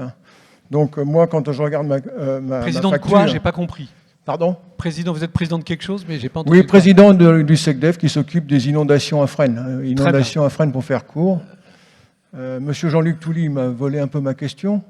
Mais en fait, quand on regarde la facture, effectivement, le prix de l'eau, c'est moins de 30%, c'est 27%. Et tout le reste, ce sont des taxes et de l'assainissement. Or, aujourd'hui, à Fresnes particulièrement, les problèmes d'assainissement sont bien plus sérieux que les problèmes de distribution d'eau et de la qualité de l'eau potable. Actuellement, si vous voulez, si notre intestin est notre deuxième cerveau, les égouts de la ville sont vraiment le deuxième cerveau de la ville. Et il faudrait vraiment s'en occuper. Pour ça, il faut effectivement mobiliser des fonds, parce qu'il y a beaucoup de retard sur la rénovation, la réhabilitation, la création de bassins, etc. Et donc, c'est ça qui est plus important que de se polariser sur la valeur du mètre cube initial. Là, effectivement, les communes, on leur a supprimé un certain nombre de compétences, mais elles ont toujours leurs compétences générales. Et leurs compétences générales, ça consiste à être suffisamment musclé pour aller chercher, manger, tirer, mordre, s'il faut, Veolia et les autres, de telle manière qu'effectivement, il nous soit rendu le juste service qui correspond à notre facture de l'eau. Voilà. Très bien, merci pour votre intervention. Je propose, on va donner la parole à madame. Pendant ce temps-là, d'autres interventions vont avoir lieu. Et je propose aux gens qui sont amenés à reprendre la parole, élus, techniciens qui sont là, de bien retenir votre question. Au fond, on se polarise sur la distribution publique-privée, mais il y a des sujets plus graves. Et est-ce que ça a un impact de changer de régie? Alors madame. Voilà, bonjour, je suis madame Turpin de Fresnes. Je voulais revenir sur la question... dans le micro, pardon. Oui, je voulais revenir sur la question du monsieur de chez Veolia. Je voudrais savoir quel est l'impact de la restauration des réseaux. Parce qu'a priori, les réseaux, qui va s'en occuper là, pour la rénovation? Est-ce que c'est dû par Veolia ou je ne sais plus l'autre société, hein, c'est DIF? Ou est-ce que ça va être à la charge de la communauté, des communes qui vont se regrouper? Pourquoi cette question vous intéresse, madame? Parce que forcément, ça va générer des coûts. Vous pensez qu'il y a un risque que si ça revient vers les communes... Quand vous achetez un immeuble dont les tuyaux sont pourris, vous devez réparer les tuyaux. Donc, très bien, très bien. Question extrêmement précise et pertinente. Allez, on prend encore une intervention dans la salle, allez-y. Voilà, allez-y. Comme vous voulez, moi, je n'ai pas le micro, donc je suis tranquille. Allez-y, oui. Alors, j'ai une question, comment dire. Déjà, je trouve le débat très intéressant, mais peut-être du fait de ma formation scientifique, je n'arrive pas à me détacher de l'aspect technique. Je comprends que la question du mode de gouvernance et du fait de reprendre le contrôle, que le public reprenne le contrôle d'un bien qui est public, ce soit important, mais je ne peux pas m'empêcher de voir la question sous un aspect technique. C'est-à-dire que on veut que je me prononce sur est-ce qu'il est pertinent ou non de passer en régie publique, j'ai l'impression qu'il me manque des éléments factuels. Par exemple donc des éléments sur l'efficacité de Veolia actuellement. Quel est l'intérêt concret, qu'est-ce qu'on économise, qu'est-ce qu'on y gagne à passer en régie publique éventuellement. C'est pas très technique comme question, hein, c'est assez direct et stratégique. Il y a des éléments très concrets sur les diminutions du prix, le taux de perte de l'eau sur lesquels on a eu des informations contradictoires, il me semble. Et j'aimerais bien un rapport simplifié avec plein d'éléments sur voilà comment ça se passe actuellement, voilà le prix de l'eau, voilà ce qu'on y a au change, et voilà ce qu'on peut espérer avec un passage en régie publique. Très bien. Très bien, j'ai compris. Alors, ce que je vous propose, on prend encore une intervention. La dame qui lève la main là derrière, voilà. C'est une dame, je ne sais pas, oui, je pense. Je vois très mal d'ici. Levez-vous. Et ce que je propose, c'est que derrière, ceux qui pensent avoir des éléments de réponse parmi les techniciens, les invités, les élus, répondre. Il y a eu plusieurs questions sur l'assainissement. Pourquoi se polariser sur la distribution alors que le vrai problème, c'est l'état des canalisations. Madame, sur est-ce qu'on va avoir les moyens maintenant d'investir et de réparer, ou est-ce que ça va être à la charge des habitants? Vous, est-ce qu'on a des informations? Je dis encore une chose avant de donner la parole, madame. Évidemment, on ne va pas pouvoir répondre à fond à tout. On va essayer de faire le maximum. Mais il y a des sites qui sont à votre disposition. Vous aurez un lien sur le site de la ville qui vous permet de renvoyer sur les différents acteurs de la question, qui soit pour une solution ou pour une autre. Ce sera très équitable pour que vous continuiez à vous informer, évidemment. Madame, allez, j'ai été long, excusez-moi, allez-y. Bonsoir, donc Magali, j'habite à Fresnes depuis 3 ans maintenant. Moi, il y a quelque chose que je ne comprends pas dans le débat, c'est qu'on parle du choix entre une délégation de service public, donc en gros le CEDIF, ou une régie. Et donc en gros, on parle de sortir du CEDIF. Mais qu'est-ce que vient faire la question de Veolia, en fait? Pour moi, je ne vois pas le lien entre les deux. Très bien. Bravo, très bien, ça nous remet sur nos... Alors, monsieur, il y a un élu là, monsieur Guillotin, qui est là, avant qu'on reprenne la parole dans la salle. J'aurais bien... Allez, il y a eu plein de choses, soyez pas trop long quand même, mais je suis sûr que vous avez envie de réagir. Très rapidement, parce qu'il y a énormément de questions. Donc, monsieur Guillotin, élu au commerce et développement économique. Sur la transparence, la question de la transparence, en effet, c'est une question, et si nous nous interrogeons, nous, en tant qu'élus, c'est qu'au niveau du territoire, voire même au-delà, comme l'a dit M. Oberhauser, la Cour régionale des comptes a posé des questions au CEDIF sur cette transparence. Et en effet, il y a un certain nombre de points noirs où le CEDIF, malgré les demandes répétées, ne répond pas, notamment sur la qualité des réseaux. Il nous annonce 0,8 de renouvellement du réseau. Ça, c'est annoncé parce que c'est facturé. C'est facturé aujourd'hui.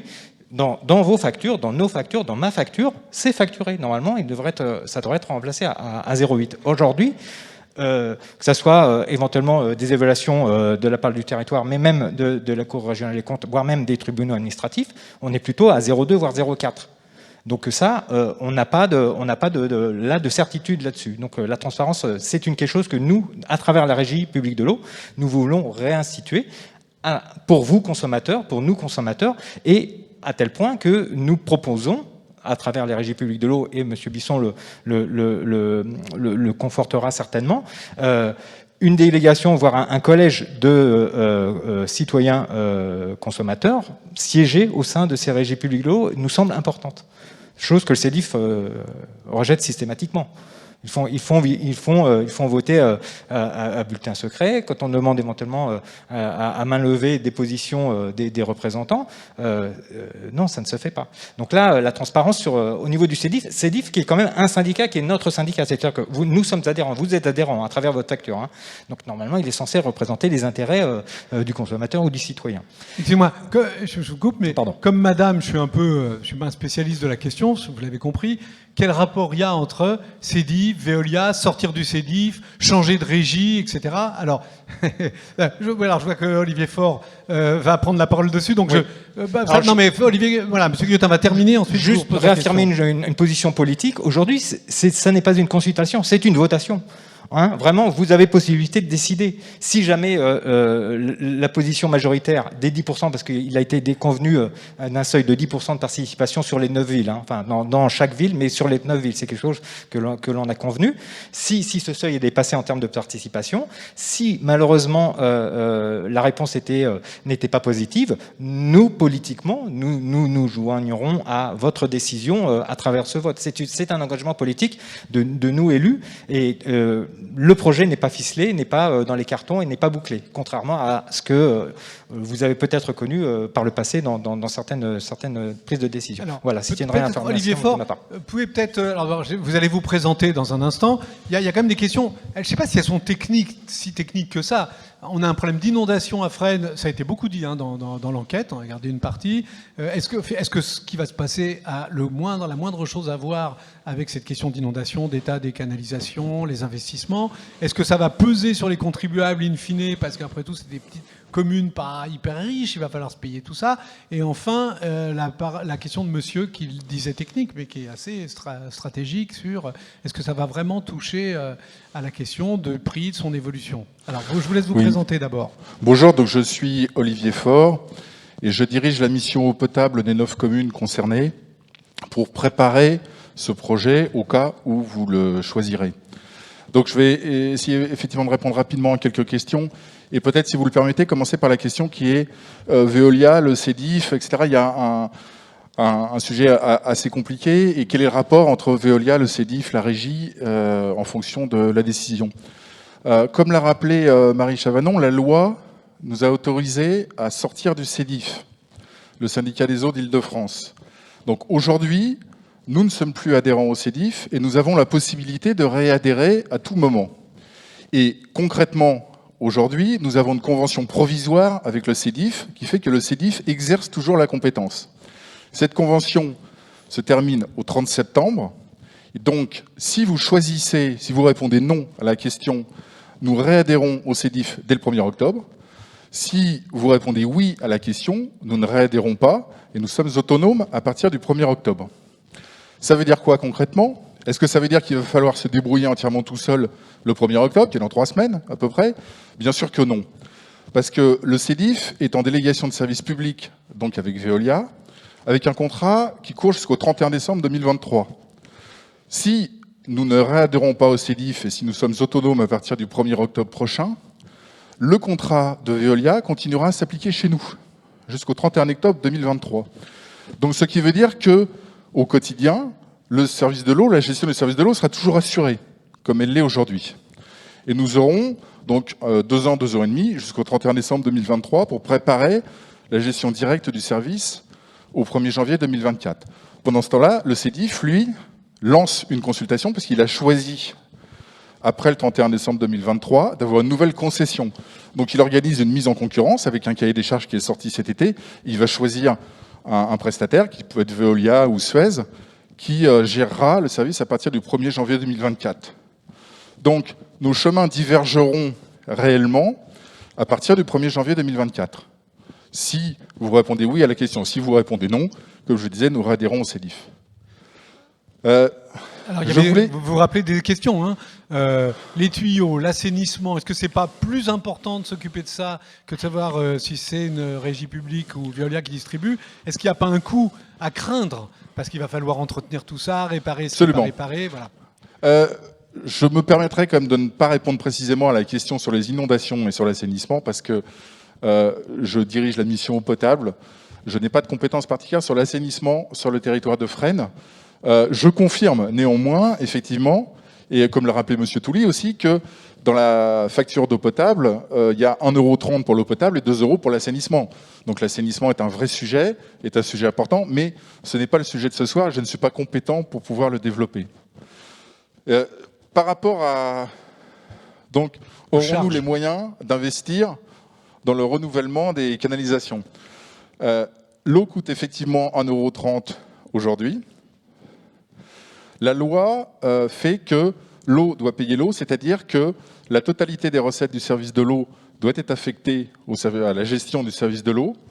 Et en revanche, on n'a pas le droit de subventionner ce service de l'eau. C'est-à-dire que de toute façon, quel que soit le choix final, ça ne coûtera pas 1 centime à la ville de Fresnes ou à l'établissement public territorial. C'est de toute façon les recettes du service de l'eau qui financeront les coûts du service de l'eau. Donc, le renouvellement des réseaux sera toujours assuré, quelle que soit la solution retenue, par le coût de l'eau et par les factures d'eau que vous payez. Alors, je voulais juste faire un commentaire sur le 1,30 €, qui est un prix, bon, on peut en discuter. En France, le prix de l'eau est extrêmement variable suivant les collectivités, pour tout un tas de raisons. Ce que je peux dire, c'est que si nous créons un service d'eau autonome demain, si nous créons une régie publique, il ne va pas y avoir magiquement un effondrement du prix. Ça, nous sommes bien d'accord. L'objectif de la régie est d'éviter des surcoûts inutiles. Donc, un exemple, je citerai 2 exemples. Le premier exemple, c'est qu'on a beaucoup parlé donc, de la rémunération de Veolia, de ce que Veolia fait comme résultat. Le résultat de Veolia, c'est-à-dire que la rémunération de Veolia plus les frais de siège, je ne parle pas des frais de structure à la filiale locale, mais ce qui part à Veolia, au siège de Veolia, c'est 10 centimes le mètre cube. Donc ça donne un ordre de grandeur par rapport au 1,30 €. Le deuxième exemple que je voudrais citer est que le CEDIF a prévu d'investir dans une technologie qui s'appelle l'osmose inverse. pour produire de l'eau extrêmement pure. Donc le CEDIF explique qu'ils vont produire l'eau la plus pure du monde, sans calcaire, sans chlore, sans pesticides. C'est formidable ça, tout le monde doit espérer ça, non? Alors, c'est formidable, l'eau la plus pure du monde. Simplement, il suffit d'aller sur le site internet du CEDIF, donc je ne cite que les chiffres même du CEDIF, qui dit que ça aura un impact de 30 centimes le mètre cube. Augmentation de 30 centimes le mètre cube. Donc tout ça pour des investissements qui sont extrêmement lourds. C'est d'ailleurs en supposant que le prix de l'électricité n'augmente pas parce que ça va multiplier par 2,5 la consommation d'électricité pour produire l'eau. Donc c'est un minimum. Et l'objectif, un des objectifs de créer un service public autonome avec une régie publique est de pouvoir aller acheter de l'eau à d'autres producteurs. Il y a beaucoup de producteurs qui ont des capacités de production excédentaires. Haute-Paris, avec beaucoup de tuyaux qui traversent notre territoire. Il y a le syndicat mixte que M. Bisson est en train de créer. Et donc nous pourrons, entre parenthèses, faire jouer la concurrence et éviter ces 30 centimes d'augmentation. Oui, donc ça veut voilà. dire, excusez-moi, je ne veux pas que c'est plus long parce que là tout le monde vous écoute avec beaucoup d'attention, mais je voudrais redonner la parole à la salle. Bien sûr. J'ai compris l'histoire de Osmose, je ne sais pas quoi là, mais ça veut dire qu'ils travaillent à essayer de rendre une eau plus pure, ce que tout le monde attend, et ça veut dire que la régie, une régie publique ne réfléchirait pas à essayer d'améliorer encore ce qui est demandé par tout le monde, la qualité de l'eau qu'elle produira? Si, bien sûr, mais pour autant, on n'est pas obligé d'investir 900 millions d'euros, ce que prévoit le CEDIF, avec une consommation énergétique qui explose et avec un impact de minimum 30 centimes le mètre cube, alors qu'il est tout à fait possible de produire une eau qui est parfaitement conforme à la réglementation, sans pesticides, sans dépenser, c'est ce que fait d'ailleurs Haute-Paris, sans dépenser de tels montants. Ok, merci. Alors, on a été un peu long dans la réponse, mais tout le monde nous en demandait. Je voudrais redonner la parole à la salle et je voudrais aussi qu'on se prépare du côté des gens qui veulent répondre, en tout cas, sur une demande qui a été faite de justement plus de transparence, plus d'informations, mieux comprendre comment ça fonctionne. Je voudrais savoir si entre le prestataire aujourd'hui et le prestataire demain, ça peut changer quelque chose. Alors, il y a monsieur, je vois Joël Josso qui est là. Alors, encore madame, mais voilà. Et puis, voilà. Alors là, j'ai plus madame, voilà. Je vais chercher une dame, elle est là, à part vous, et bien entendu. Et je vous redonnerai la parole. Un droit de suite. Allez-y, je vous en prie. Bonsoir, Ludovic. Donc, du coup, je suis frénois depuis un certain nombre d'années également. Je voulais juste savoir sur les modalités de la concertation, puisque c'est un débat ce soir. J'ai été étonné de voir qu'il y avait une urne où on laissait nos coordonnées postales, téléphoniques et mails. Donc, je voulais savoir pourquoi, dans quelle optique c'était un vote à ce moment-là. Et par ailleurs, si par exemple il y avait 100 Frénois qui votaient pour cette consultation et que c'était une majorité de oui, est-ce que ça serait du coup accepté? Très bien. Alors peut-être juste sur ce point qui est quand même un peu ce point démocratique, est-ce qu'un élu peut répondre à la question qui vient d'être posée de manière simple, courte? Personne ne veut répondre, c'est embêtant. Voilà, Régis Aubert-Hauser. C'est simple comme question, donc je suis sûr qu'il y a une réponse. Simple. Donc c'est le choix qu'on a fait à Fresnes, c'est d'abord d'être sur la plateforme de vote, mais on voit qu'on est, tout le monde n'est pas égal sur l'accès Internet. On est dans le régime de la protection des données, hein, donc les informations que vous avez laissées, elles seront bien sûr restées en sécurité chez nous. Il n'y a que quelques personnes qui accèdent à ça. Et puis c'est aussi, si on a besoin de reprendre contact, de pouvoir le faire. Et c'est pour ça que vous avez une mention sur le bulletin de vote. Et si vous ne souhaitez pas que ces informations, et d'ailleurs vous n'étiez pas obligé de toutes donner les informations qui étaient demandées. Voilà. Deuxième chose, il y a un peu plus que 100 personnes qui se sont exprimées. On vient d'annoncer qu'on est déjà pour les 9 communes à un peu plus de 5000 votes à aujourd'hui. Et on a un petit peu plus de 400 Frénoises et Frénois qui se sont exprimés. Voilà. Et donc on a jusqu'au 19 septembre, voilà, pour que les gens puissent s'exprimer, mais on le voit, c'est y compris... Pardon ? Comment ? Ben, ça compte. Absolument. Ça compte. Ben, oui. Ok. Vous réexpliquerez là-dessus. C'est vrai qu'en ce moment, la participation aux élections, quelles qu'elles soient, est un vrai problème. Pas seulement dans les votations citoyennes, mais dans toutes les votations. Allez, on continue, mais Voilà, mais vous pouvez poursuivre le débat, hein, c'est important, bien sûr. Qui encore alors, vous, puis ensuite, il y avait une dame, où est-ce qu'elle était? Oui, madame. Voilà, allez, on va... Bon, Maurice Verret. En 2000 a été créée la commission consultative des services publics locaux qui regroupait les 7 communes de l'agglomération du Val-de-Bièvre et dont le premier président était le maire d'Arcueil, M. Breuillet.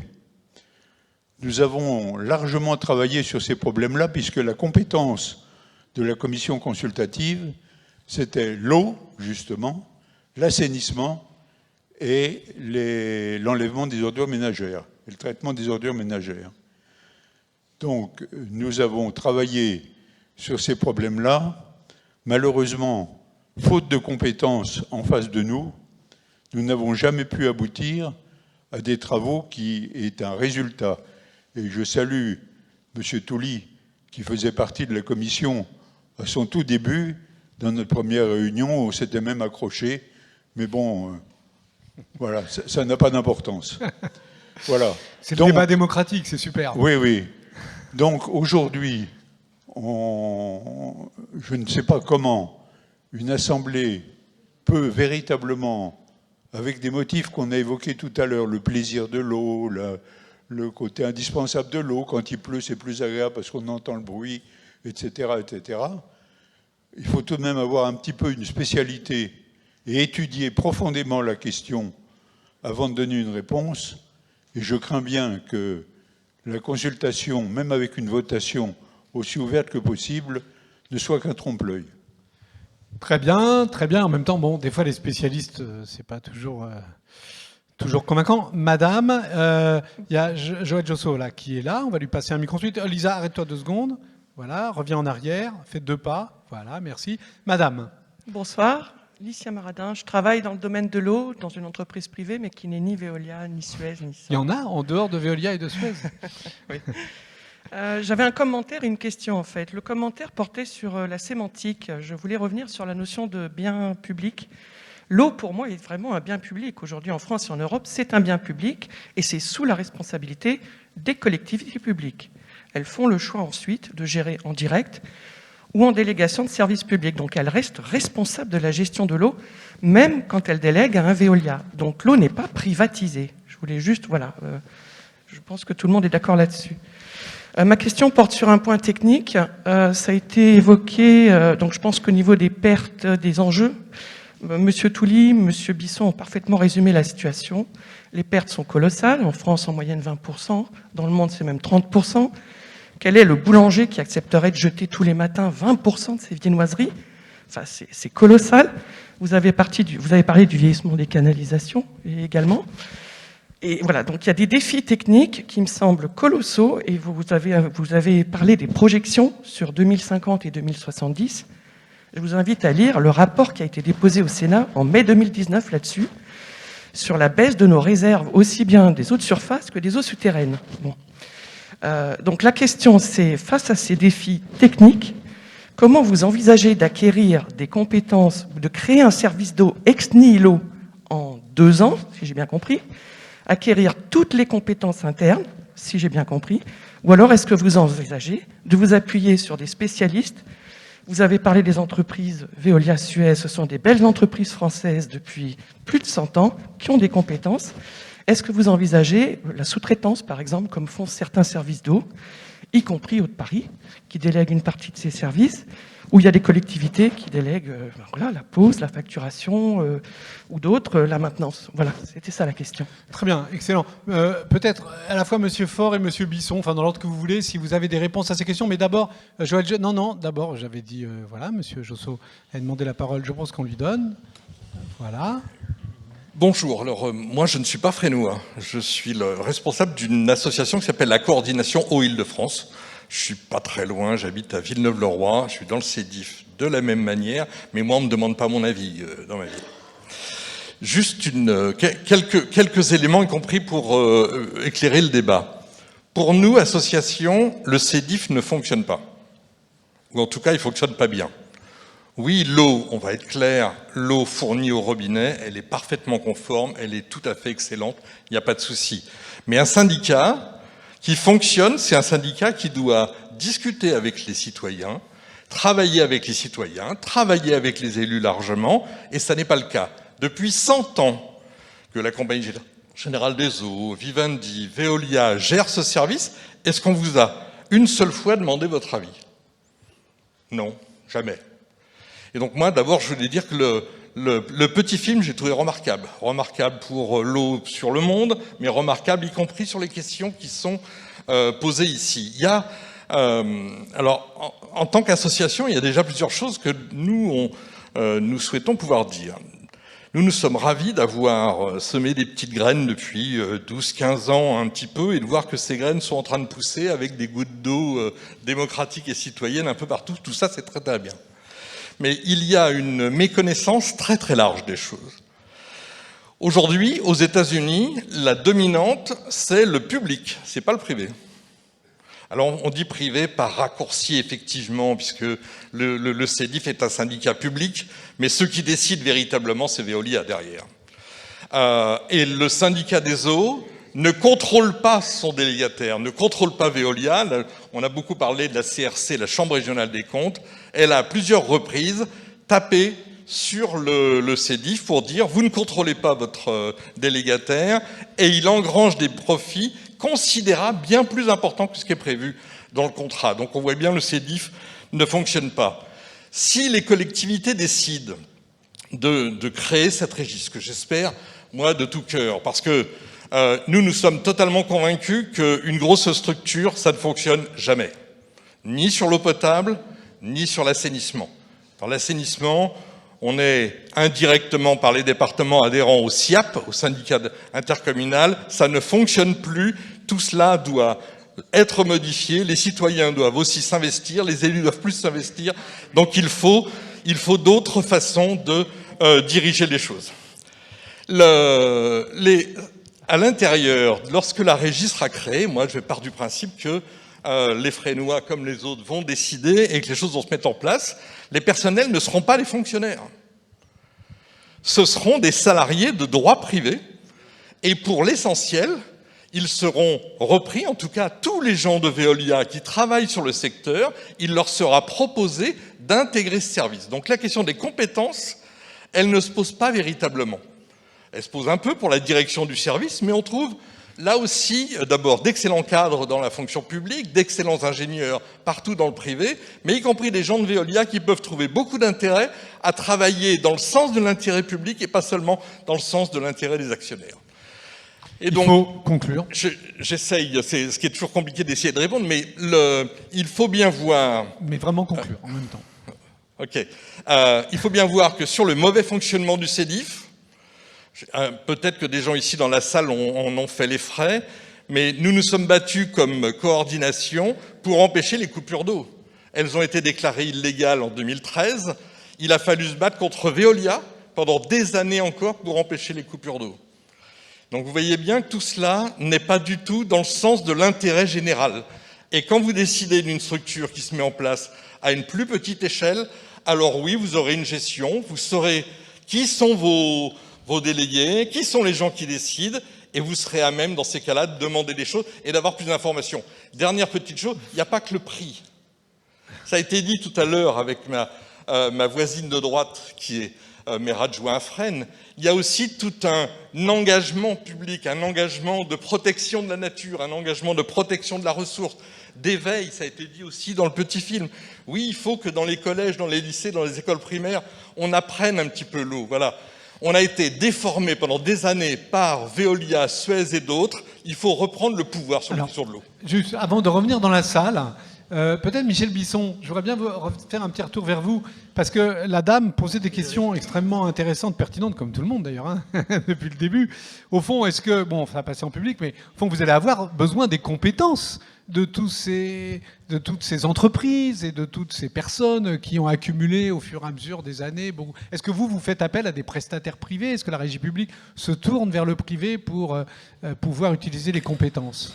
Oui, je pense que ça a été très bien expliqué à l'instant. À la fois, quand on a créé la régie, on a repris partie du personnel de Suez, donc l'expertise évidemment était là. Et puis, je dirais, il y a aussi un certain nombre de prestations extrêmement fines dont l'expertise est demandée, où on s'appuie évidemment sur les professionnels du domaine qui ont un matériel dont on ne se dote pas forcément. Donc oui, ça fonctionne comme ça. Et pour répondre à la question de monsieur qui disait il faut faire un tableau avec des critères, etc., on l'a fait nous, puisque je disais tout à l'heure qu'on passait de 140 000 habitants à 270 000, donc pour les 130 000 si je ne me compte pas, on a fait une comparaison entre la délégation de service public et le système actuel, et donc la régie. Et ce que l'on a constaté, c'est qu'en termes de qualité de service, en gros, c'était la même chose. Le service public fait aussi bien que le service privé. En revanche, là où on était meilleur, c'est la relation à l'habitant, c'est l'esprit service public, et je crois que c'est important si on considère que c'est un bien commun, c'est la transparence des coûts, savoir exactement, et enfin le fait de pouvoir investir évidemment là où on juge important. Et ce dont on parle là en termes de régie, c'est un peu technique, c'est de la partie distribution, mais il y a aussi la partie production. Il y a aussi la partie assainissement. Et puis il y a la partie GEMAPI ensuite. Je fais un lien entre tout ça et pourquoi il est important de maîtriser les investissements. Aujourd'hui, on se rend compte que la ressource eau, vous l'avez évoqué sur la nappe, comme en Seine, elle s'appauvrit ou en tous les cas, elle est profondément polluée.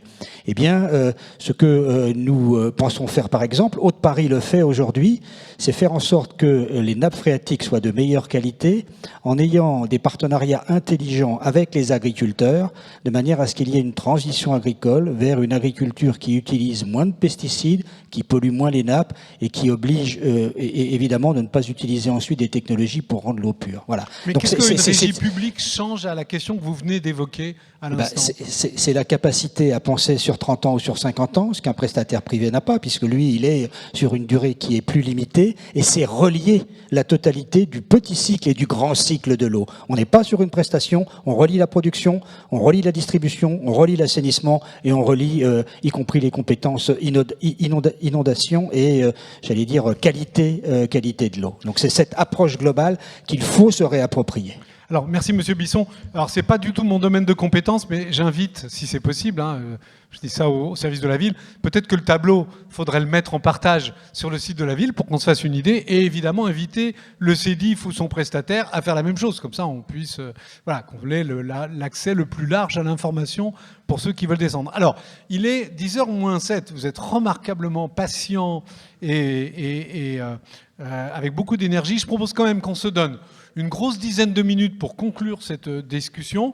Donc je vais donner la parole à tous ceux qui le veulent maintenant. Soyez courts, de manière à ce qu'on garde un petit peu de temps pour conclure ensemble avec Marie Chavanon, qui a tout écouté et qui dira quelques mots de conclusion, et en priorité ceux qui n'ont pas du tout parlé encore. Voilà, je vous écoute. Allez-y.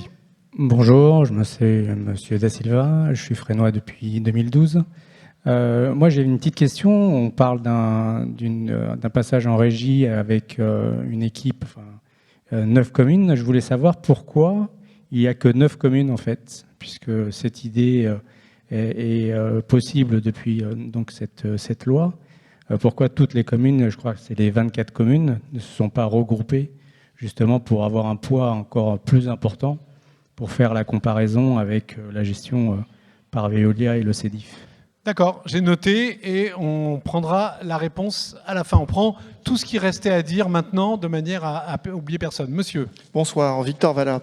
Je me pose une question dans le cadre de cette consultation. Je suis prêt à donner un avis, bien entendu, mais à condition de disposer de l'ensemble des éléments. Et aujourd'hui, j'ai l'impression que je n'ai pas tous les éléments pour pouvoir me prononcer, à savoir notamment des engagements en termes de prix de l'eau. Alors je sais que le prix, pour certains, ne représente peut-être pas grand-chose.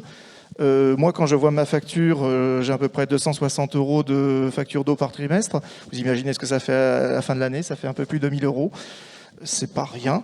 Je ne suis pas contre la régie, hein, bien entendu. Je suis même plutôt favorable à la régie, mais j'ai besoin d'avoir un engagement sur le prix de l'eau. Sur le prix de l'eau, que ça va pas déraper, sur le fait qu'il n'y aura pas de dérapage, ou en tout cas que l'on mettra en place un système de garde-fou pour éviter qu'il y ait des dérapages. Parce que moi, ce que j'observe, alors je suis également pour la solidarité, c'est-à-dire qu'effectivement, les premiers mètres cubes, je trouve normal qu'ils soient quasiment gratuits.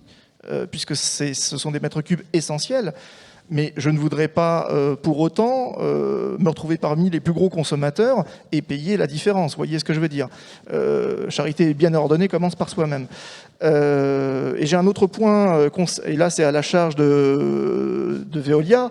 Je suis convaincu que Veolia ne fait pas son boulot depuis des années, et j'en veux pour preuve, alors c'est une petite anecdote très récente, depuis le 1er avril, en fait, je ne paye pas 1 mètre cube d'eau, tout simplement parce que mon compteur s'est bloqué, un compteur qui a été installé en 2005, qui aurait dû être remplacé à peu près au bout de 10 à 12 ans, et il n'a été remplacé qu'en juillet dernier, simplement parce que je me suis rendu compte qu'il était défaillant. J'ai appelé, bien entendu, le CEDIF. On a constaté que le compteur était défaillant. Ils ont fait le nécessaire pour le remplacer 4 semaines plus tard. Donc bonjour le service. J'en déduis que pour un compteur qui nécessite à peu près 10 minutes d'intervention d'un technicien, il a fallu quand même attendre 16 ans pour que le compteur soit remplacé, et à ma demande.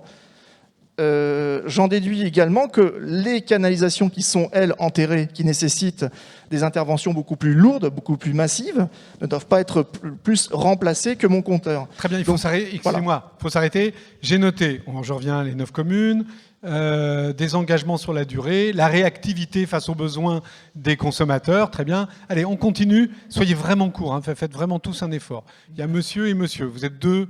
Dans l'ordre que vous voulez. Il n'y a plus que... Non, madame, vous voulez reprendre la parole, je vous la donnerai, parce que sinon... Je voudrais d'abord...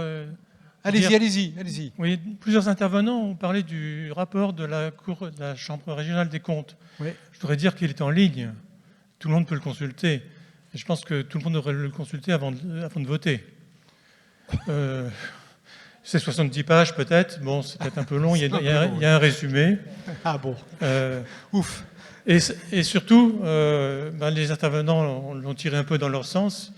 Vous pourrez vous faire un avis peut-être différent.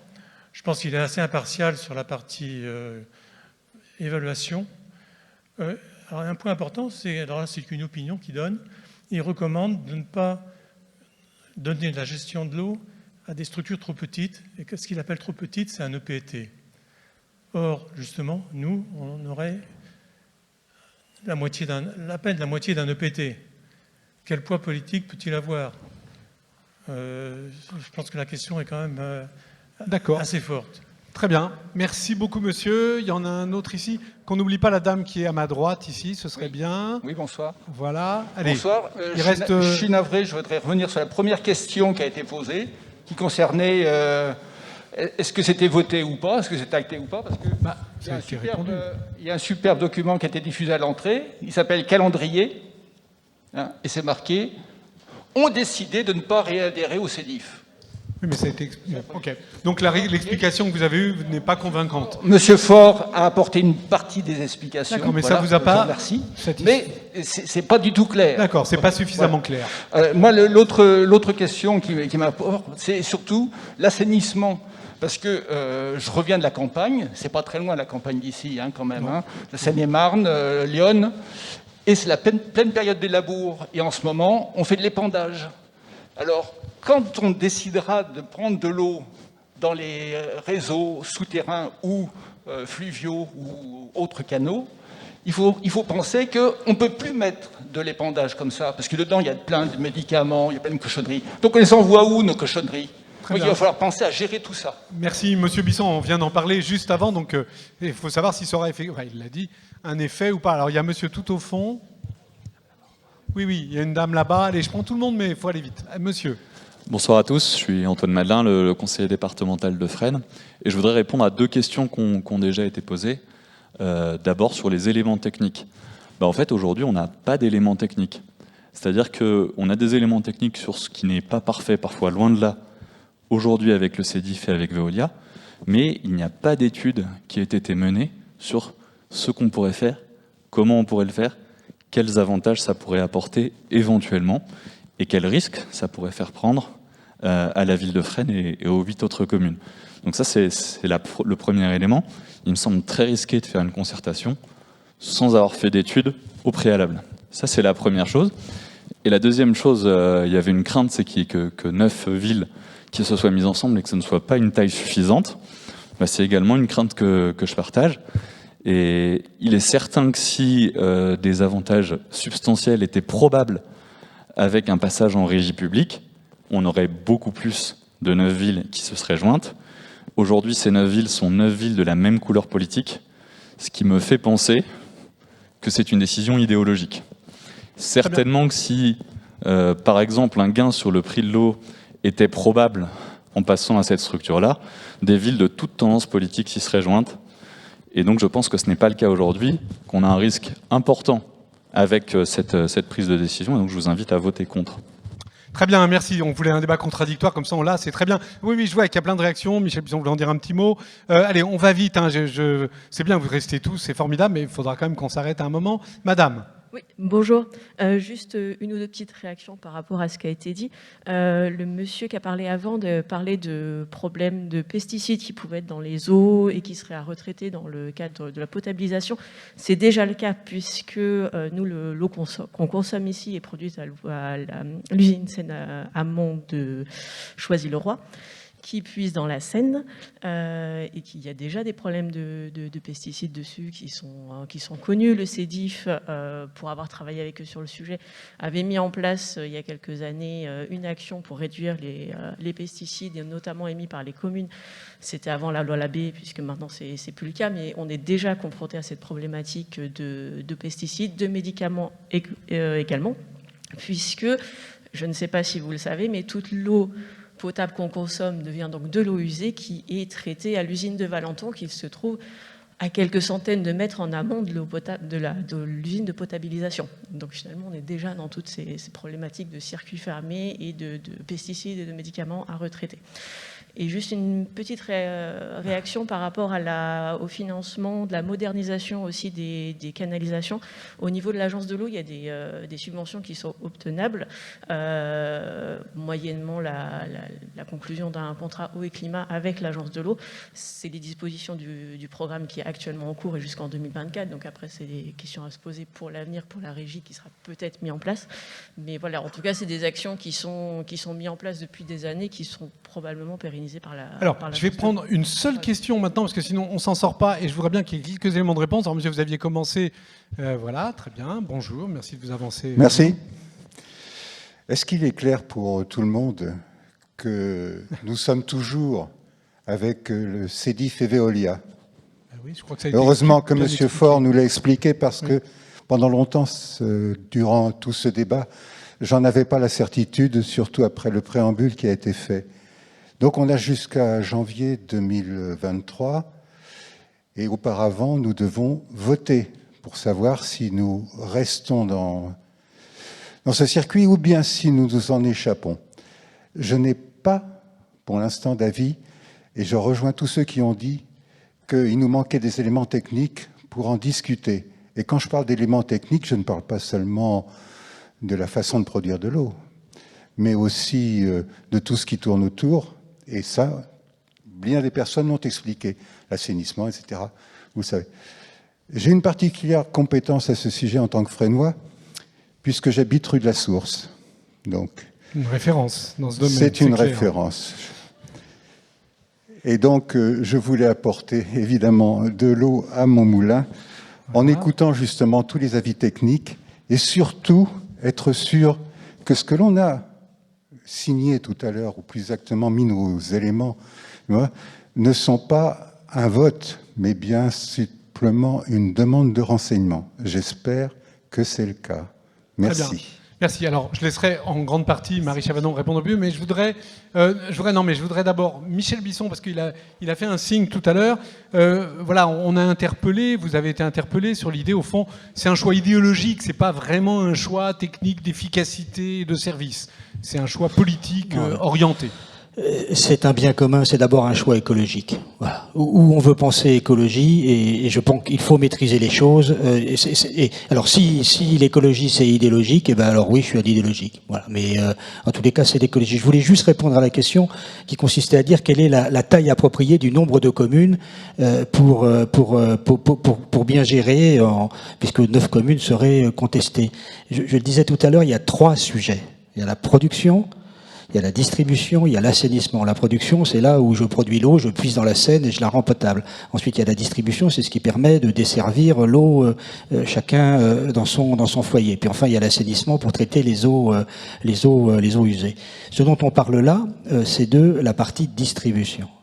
Et sur la partie distribution, la taille de 9 communes est une très bonne taille. C'est sur la production où il faut des tailles beaucoup plus conséquentes, puisque bien évidemment, vous n'allez pas à votre échelle construire votre propre usine de production. Donc 9 communes, pour la distribution, c'est très bien. Pour la production, évidemment, ça n'est pas à l'échelle. Merci. Régis Aubert-Roser, juste à côté. Voilà. Alors d'abord, est-ce qu'il y a des engagements qui sont pris? Parce que on parle beaucoup du prix. Enfin, on ne parle pas tant que ça du prix, mais on en parle quand même. Est-ce que ça veut dire que, pour l'instant, on dit ça devrait peser positivement sur le prix, mais est-ce que ça va durablement peser sur le prix? Je voudrais la parole juste avant la conclusion de Madame Chavanon. Allez. Bah oui, mais je n'y arriverai pas. Donc je reviendrai comme vers vous après. Désolé. Allez-y, l'engagement. Monsieur. Deux choses très rapides pour faire rire la salle. Dans le rapide pour moi. Non, la première chose, c'est qu'on prend un engagement à ce que l'eau ne soit pas plus chère qu'aujourd'hui. Voilà. On fait le pari et les expériences montrent qu'on peut faire moins, mais nous sommes des gens prudents et en responsabilité pour les Fresnoises et les Fresnois.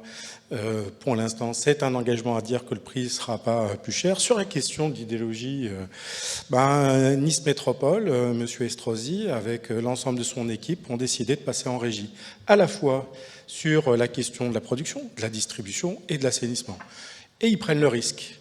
Parce que, je peux finir, merci.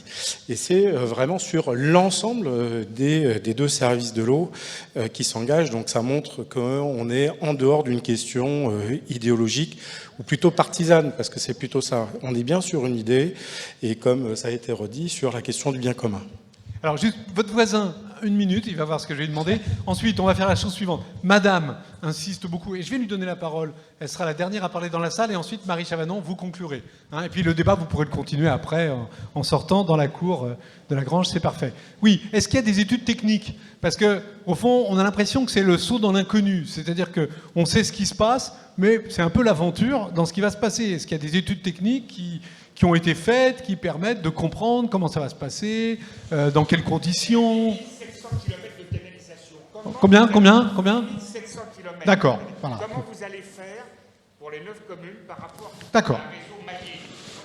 Excellente question. Alors, Olivier Faure, à vous de répondre. La loi qui a fait que nous sommes sortis du CEDIF, avec, je le redis, possibilité de réadhérer, fait que nous sommes sortis du CEDIF en 2018. Et donc, il y a eu 3 ans d'études en 2018, 2019, 2020 qui ont été faites sur le sujet. Alors, évidemment, sauf si vous êtes prêts à ce qu'on reste jusqu'à 4 heures du matin, je ne vais pas vous parler dans le détail du contenu de ces études techniques. Mais c'est des études techniques qui ont été faites à la fois sur le dimensionnement nécessaire pour la distribution, et je rejoins parfaitement ce qu'a dit Michel Bisson. Pour la distribution, nous sommes à la taille critique. Et un mot sur les fuites et sur les fuites d'eau et sur les défis colossaux techniques sur les fuites d'eau. Oui, il faut réduire les fuites. Après, il faut démythifier. Il ne s'agit pas de gérer une centrale nucléaire. Comment on réduit les fuites? Eh bien, en intervenant le plus rapidement possible quand il y a une fuite, en l'identifiant le plus vite possible, en intervenant le plus rapidement possible. Et ça, c'est pas des économies d'échelle d'une grande collectivité, c'est de la proximité. C'est des équipes d'intervention qui sont proches. Donc ça a été étudié sur le dimensionnement, et ça a été étudié effectivement sur les impacts sur le prix en fonction d'un certain nombre d'hypothèses qui montrent que, de fait, il y a la certitude de pouvoir maintenir le prix de l'eau et en tout cas d'éviter les surcoûts que nous subirons si nous restons au CEDIF. Mais il y a plus de 3 ans d'études techniques qui ont été faites. Très bien. Je vous remercie. Madame, vous serez... Alors, il ne faut pas abuser du temps parce que Marie, pendant ce temps-là, Chavanon va venir me rejoindre. Marie Chavanon, venez me rejoindre pendant ce temps-là. Je reviens, moi, sur les nombres que M. Buisson de Lieusaint a mentionné tout à l'heure. 2013, 140 000 habitants et bientôt 270 000 habitants. Ça représente combien de communes? Parce que Fresnes, les 9 communes qui rejoindraient Fresnes, ça représente combien d'habitants? Et quand M. Buisson vous dit que 9 communes, c'est une très bonne taille, j'en suis pas sûr. Alors, Juste un petit point précis, parce que vous entendiez peut-être pas bien, mais 9 communes, ça représente 350 000 habitants, en l'occurrence, hein, c'est facile. Et vous êtes à 140 et vous allez passer à 270. Avec combien de communes? Parce que c'est plus petit, je crois. Voilà, 18 communes sur 23. Voilà, vous avez votre réponse. Voilà. Alors, bon, c'est très frustrant de s'arrêter parce que vous êtes tellement... vous vous écoutez, vous êtes patient, il y a une qualité de débat public qui est impressionnante. On n'a certainement pas conclu, et je pense qu'il y a des gens qui vont repartir avec leurs convictions, et d'autres qui avec des questions, et d'autres avec peut-être des points de vue qui ont changé. Mais vous, Madame la maire, qu'est-ce que vous retenez de ce débat? Merci. Eh bien, d'abord, je voudrais quand même répondre à la question pourquoi 9 communes et pas plus? Eh bien, parce que les autres se sont empressés de réadhérer au CEDIF au moment où la loi nous a en fait sortis du CEDIF et que nous n'étions que 9 communes à vouloir donc attendre et faire ces études et pouvoir prendre une décision éclairée avec nos populations. Voilà. Pour la réponse à cette dernière question. Eh bien, moi, pour ma part, je suis vraiment très, très heureuse de la tenue de ce débat, de la qualité des interventions. Je remercie vraiment très chaleureusement les personnalités. Je remercie Michel Bisson, maire de Lieusaint, qui a vraiment apporté toute son expérience extrêmement intéressante et très technique. C'est intéressant de savoir que nous ne faisons pas un saut dans le vide. Nous suivons d'autres collectivités qui sont passées par là. Régis disait tout à l'heure, il citait la communauté d'agglomération de Nice, mais il y a d'autres villes, Grenoble, Bordeaux, d'autres communautés d'agglomération, d'autres petites entités qui sont passées à la régie de l'eau. Donc on n'est pas les premiers, on ne fait pas un saut dans l'inconnu, mais on suit une idée très forte, une idée d'écologie, de développement durable, une vision pour notre avenir, comme l'a très bien dit Michel également, pour pouvoir préserver cette richesse qu'est l'eau. Et il n'y a pas qu'un débat technique, et on l'a vu ce soir. La question de l'eau, c'est une question aussi philosophique, c'est une question transversale qui nous traverse tous, qui traverse aussi nos origines, notre vie. Et on l'a bien vu ce soir, il n'y a pas que les chiffres, il n'y a pas que le prix de l'eau à la virgule près. Il y a aussi l'expérience, le ressenti, et puis cette vision du monde que l'on souhaite, un monde plus juste, un monde où l'eau n'est plus un élément qui provoque les guerres. Et je crois que c'est important ce soir, on est peut-être à une petite échelle, on n'est que Fresnes par rapport à la Terre entière, mais au moins qu'on participe à cet élan de solidarité et d'écologie pour essayer de sauver notre planète. Moi, je trouve ça très, très important, et je crois que dans la salle, il y a un mouvement qui en est sorti et qui me dit qu'on est quand même sur la même...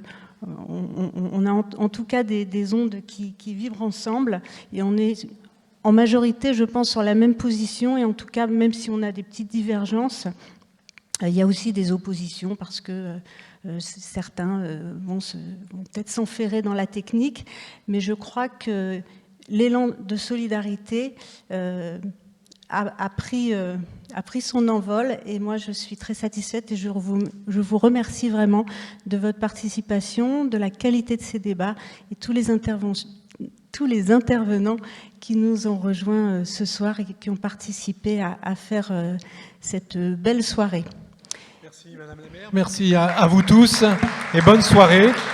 Voilà, profitez bien de la douceur de cette fin d'été.